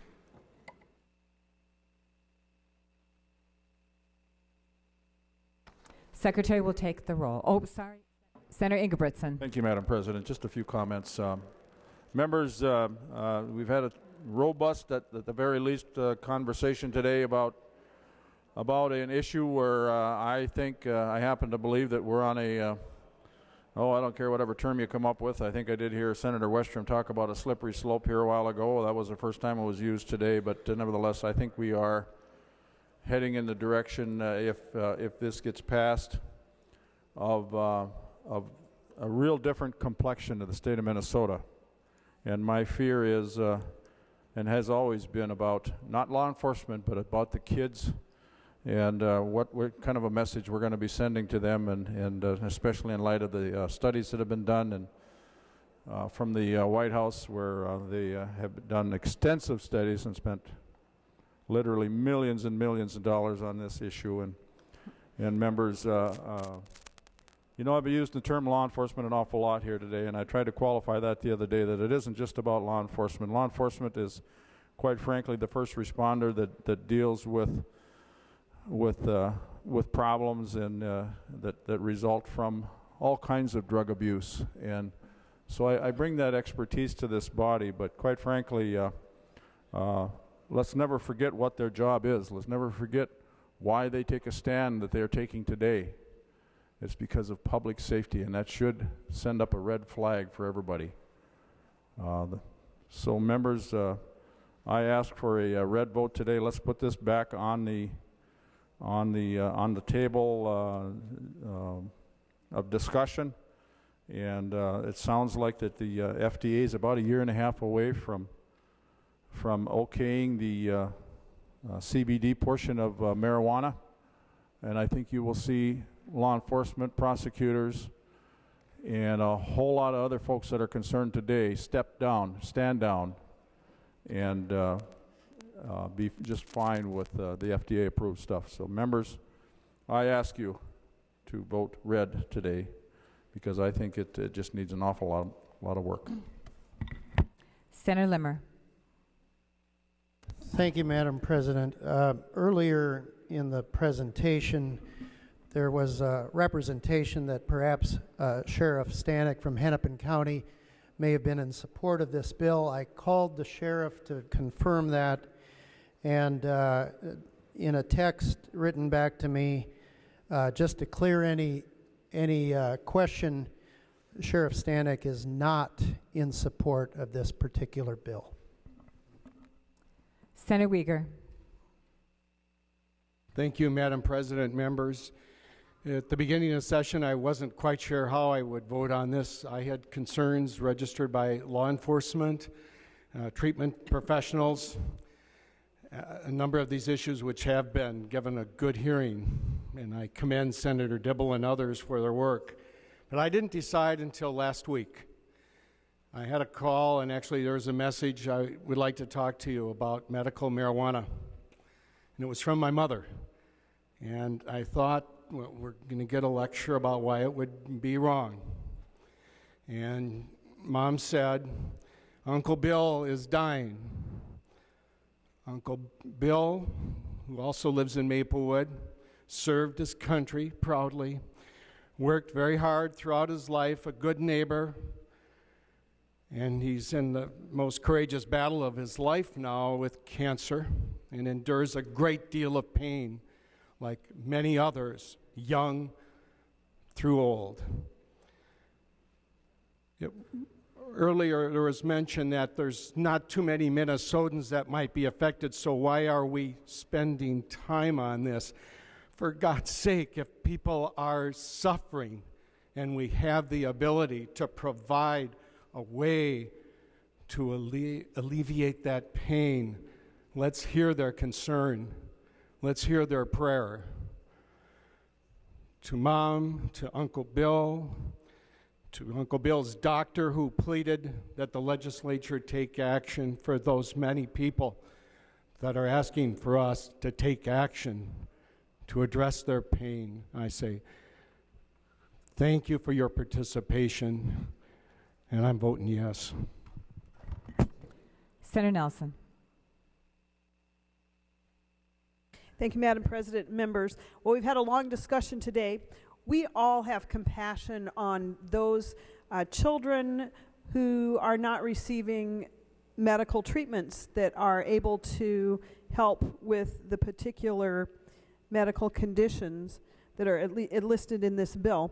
But I think it's become very clear as we've listened today, we are sorely lacking the scientific randomized clinical trials upon which sound medicine is built in this state. We are the focus, we are the mecca, so to speak, of clinical research in this state. And so it should not be a surprise to any of us or those listening today that the Commissioner of Health testified in opposition to this bill, as did the Commissioner of Health and Human Services, as did the Commissioner with the Department of Corrections. In addition, the Minnesota Medical Society also has specifically stated that there is no science to really say where medical marijuana works well and where it doesn't. And we don't have a way of knowing at this point in time what the availability of the drug is and the product that's being used. And the very document that the proponent of this bill referenced in committee in an attempt to substantiate the advocacy for medical marijuana, if you read it, members, it consistently says that more research is needed. And the conditions that this bill describes, sometimes it says that, well, let's take Tourette's syndrome, for example. That's one of the conditions that this bill is specifically looking at medical marijuana as a potential help. Well, it says some research, this is about Tourette's syndrome, some research reports that marijuana may improve some symptoms of Tourette's syndrome. However, significant benefit over placebo is lacking for tics and other symptoms. More research is needed in this area. That is consistently what it says. More research is needed. Glaucoma is another instance in this bill, another identified condition where the author of this bill assumes that medical marijuana may be helpful. Well, here's what it says about that. People who have glaucoma have high pressure in the eye, which may lead to optic nerve damage and vision loss. Some studies suggest that THC may lower eye pressure, while CBD may lack benefit or actually increase pressure. More research is needed, and that is for every one of the issues that is discussed in this bill. The research is not there. And again, it says that the uses are based on tradition or theory. They often have not been thoroughly tested in humans, and safety and effectiveness have not always been proven. I could go on, but the fact is we don't have the scientific information and the clinical studies that we need in order to treat marijuana as a medicinal prescribing product. Secondly, the federal restrictions do not allow for studying medical marijuana, and that we've had amendments to try and encourage that. I'll be presenting a resolution to the body so that we can resolve as the senators in the state of Minnesota that we want the feds to allow the clinical studies that are needed. But until that time, members, we'll be in conflict with federal law. So imagine this, obeying the law in Minnesota at the same time that you are breaking federal law. That puts all of our prescribing physicians, families, patients in a very difficult decision. And it's my fear that in passing medical marijuana now, which is very premature, we know that the information, the scientific information is not there. We know that the laws do not align with the feds. I fear that we will actually deter the type of study that is so needed so that it is not an anecdote. It's not like a tonic. It's not like medicine that of years and years ago when we didn't have it based upon data. So I encourage members to stand firm with the commissioners from Health and Human Services, your Minnesota Medical Association, the Department of Corrections, and cast a no vote on this today, but encourage research so that we can have a more informed position after we get the necessary data. Senator Benson. Thank you, Madam President and members. When we first got this bill, I had a lot of concerns. There's kind of a joke about the number of Post-it notes that I used to flag areas of concern, but there have been significant changes. And as the changes move forward, we saw the bill tighten to focus greatly on doctors and their medical judgment to meet the needs of patients. Let's be clear, doctors prescribe FDA medicines off-label, and they do it frequently. And most patients don't even know they've gotten an off-label prescription. The FDA is not sacrosanct. It is important, but it is not the only way we gain medical information. There are standards of practice and standards of care, and they will be very important in Minnesota as we go forward with medical cannabis. We allow doctors to use their judgment to meet the needs of their patients. We respect their professionalism. No one will be compelled to act against their conscience. In Arizona, doctors have been disciplined for not following the law. Arizona and New Mexico form the models for this legislation. There's been a lot of talk about other states, but I would urge those who are uncomfortable with this step to look at what is happening in Arizona and New Mexico. I think our bill is actually better than theirs, tighter than theirs, more focused on doctors and patients, and clearly with the penalties and fines that are put in place in this bill, sending a strong signal that marijuana is not something to be trifled with, that it is serious and should be used prudently under the guidance of a doctor. Now, we've talked a little bit about the worry of legalization. Washington passed through initiative and referendum. Colorado passed as an amendment. In California, their initiative failed. So members, as concerns about legalization move forward, remember it has to come through these bodies. We have a large say in what happens in this, in legalization terms. We do not have the Colorado model. We do not have the Washington model. We do not even have the California model. So members, this language is tight. It is focused on doctors and patients. Let's circle back to what we're trying to accomplish, giving doctors a tool that they do not now have if they choose to use it for their patients. And I will be supporting this bill. Is there any other discussion on Senate File 1641? Senator Nenow. Thank you, Madam President. You know, I'll be honest, and I've told this to, I don't know if I've told this directly to Senator Dibble, but I've told this to the proponents. If the bill before us today had looked anything like what the bill did when it was introduced, you know, what you saw from Senator Ingebrigtsen here today would have been a sideshow compared to how I would have been opposing this bill.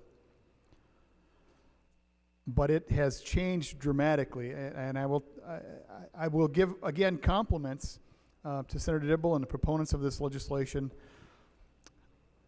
Not Senator Dibble, but a couple of the individuals working on this particular issue sat down and met in my office for 3 hours, one-on-one, and I went through 3 pages of line-by-line notes and questions and concerns where I said, what does this do? Why is this here? Why can't we do this? You need to fix this. You need to fix that. And to their credit, most of those concerns were added into the initial amendment that was offered up in the Health and Human Services Policy Committee. And again, to their credit, as this bill moved through the committee process, most of the rest of the concerns and problems that I had were rectified and fixed.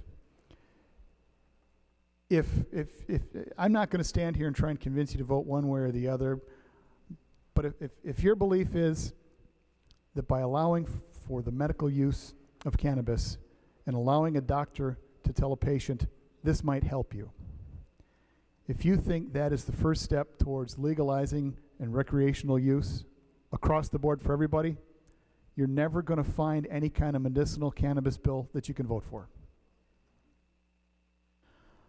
But if you think that there are at least some legitimate medicinal purposes and that is a conversation to be had between a doctor and a patient, and if you realize the difficulty that is created at the federal level and the bureaucracy that is out there that prevents the FDA from doing its own study that it wants to do, if you think there might be circumstances where it makes sense, this is a pretty tight bill. That's about as tight as you're probably going to get. You could tweak around the edges a little bit, I'll admit that. But this is a pretty tight bill. You are not going to have people that have their card going and getting an ounce or 2 ounces of this product and going home and selling it to their neighbor or giving it to their brother. Because in the bill, that's a felony. That's a big deal. You can go to prison for that. There are jobs you can't get. You can have trouble finding housing. If their neighbor goes and buys it on the street, it's about a $200 fine and a misdemeanor. No big deal. It's a slap on the wrist.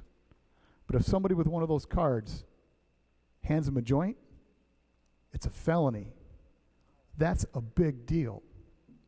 So we're not incentivizing broad distribution. We're not creating access. People can't grow it in their garage. It has to be in an enclosed facility.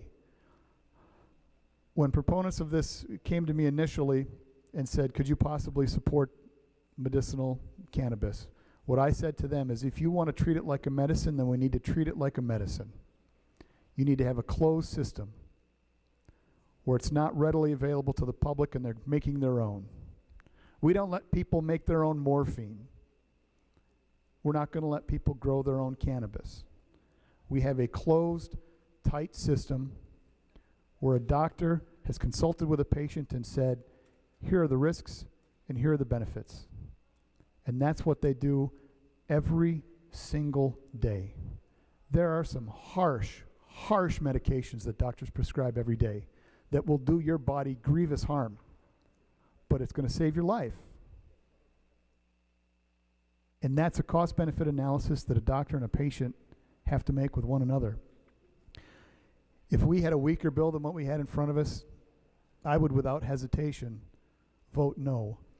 But I think we have a proposal that is going to find the balance between protecting the general public from undue and unwarranted additional marijuana on the streets, but yet try to find a way and thread that needle for those people that have cancer and glaucoma and these various ailments, that for whatever reason, this seems to be working for them. And I'm willing to let the doctor and the patient make that decision while yet still putting in those public safety controls to make sure that we don't have rampant distribution just because people are growing it in their garage. Thank you, members. Senator Rosen. Thank you, Madam President. And Madam President, members, we have done an excellent job in this state when we are dealing with drugs. But we have a lot of drug issues. And one of them is, of course, the rise of methamphetamine is back on. Heroin, of course. And our prescription drug abuse, especially by our children. And I am deeply concerned about the children and the potential of their ability to get a hold of this drug and abuse it. We have no safeguards on that at all. That's why it's important to perhaps pass that prescription monitoring program and pass this bill through that. But these children will be dramatically affected by an increased use of marijuana. The statistics show that. Research shows that. The thing that troubles me the most about this bill, and it's not that we don't want to provide relief, it's that all the stakeholders were not at the table. And when we did the historic work on the methamphetamine, I was the chief author of that bill, everybody was at the table. And we took away your Sudafed, folks. Talk about that was groundbreaking.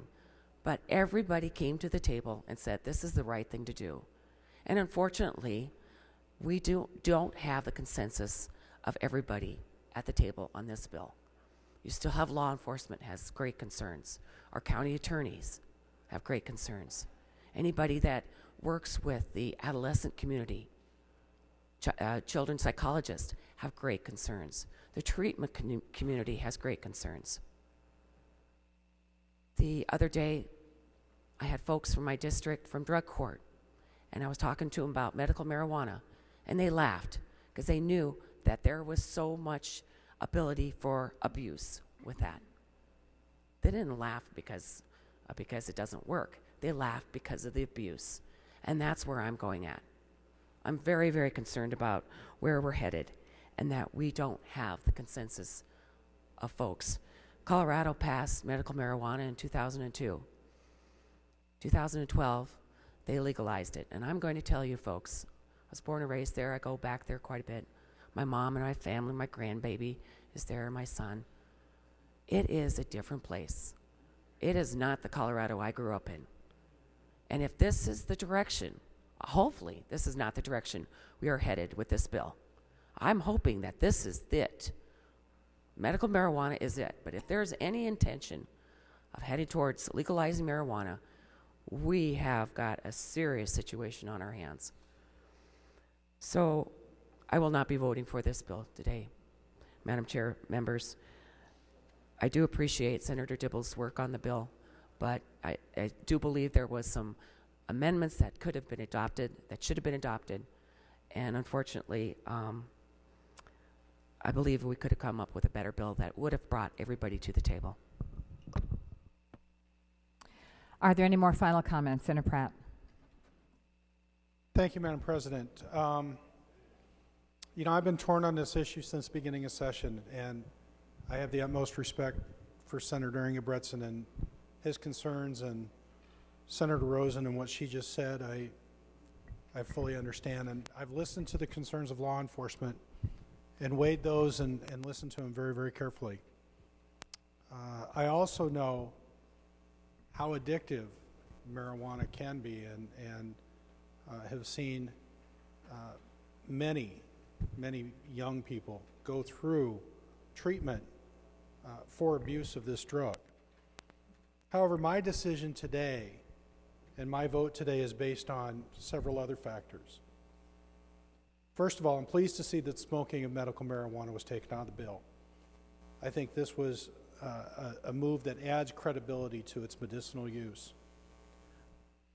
I just respectfully disagree. I don't believe this is the first step towards recreational use. I think that's up to us. And while it's happened in Colorado and Washington, we haven't seen that same move in some of the other states. I believe the controls in this bill will reduce the likelihood that the process will be corrupted. And I think we also need to be careful about getting too close and too far in between doctors and their patients. So I also want to emphatically state, I think for my district most of all, I will not support recreational use of marijuana. Not at all. So, you know, I've been moved by the stories of families that have been splitting up in order to get treatment for sick family members that they believe will benefit. I don't think there's a member in this body that wouldn't do what they needed to do to get a loved one the treatment that they felt they needed in order to make them feel better, to ease their pain. And I want these families to stay together, and I want these seriously ill patients to be surrounded by their friends and loved ones. So I'm going to support this bill today because I believe it does a good job of balancing the needs between the patient's needs and the controls in place to keep it from being abused. And members, I encourage you to vote yes with me. Is there any more discussion? Any more final comments before we turn to the author? Senator Dibble. Thanks, Madam President. Madam President, I'll be brief because the folks who preceded me in final comments articulated many of the sentiments that I wanted to, but did so with much more passion and much more articulately than I could. I just wanted to take this opportunity, Madam President, to thank everyone. I think we've modeled again the ability to have a very, very vigorous policy discussion and debate, people who feel very strongly about this issue and really putting their best arguments forward. And I think all through the process, although it's been somewhat expedited, as we've noticed over the last week and a half, 2 weeks or so, we've had an excellent discussion, and I'll just echo the sentiments that the changes that have been made along the way to the bill have been good ones.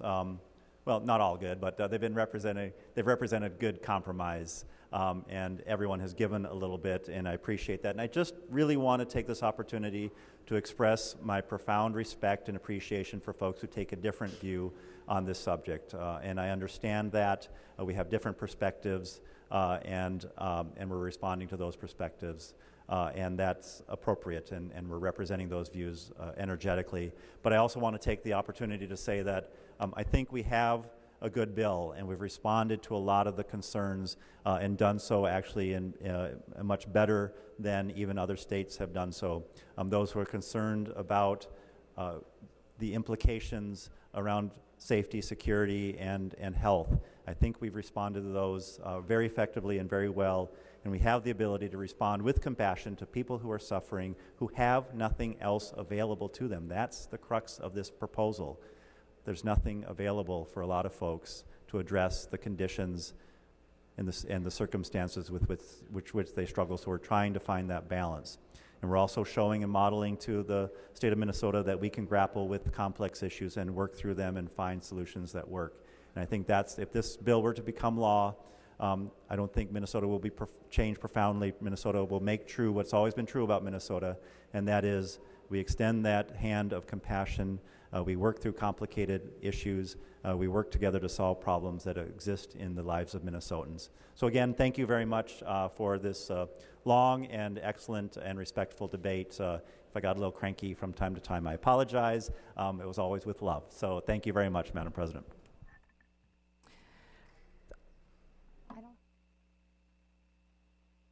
The Secretary will take the roll on Senate File 1641. Senate is under call.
All members having voted, the Secretary will close the roll. There being 48 ayes and 18 nays, the bill is passed and its title agreed to.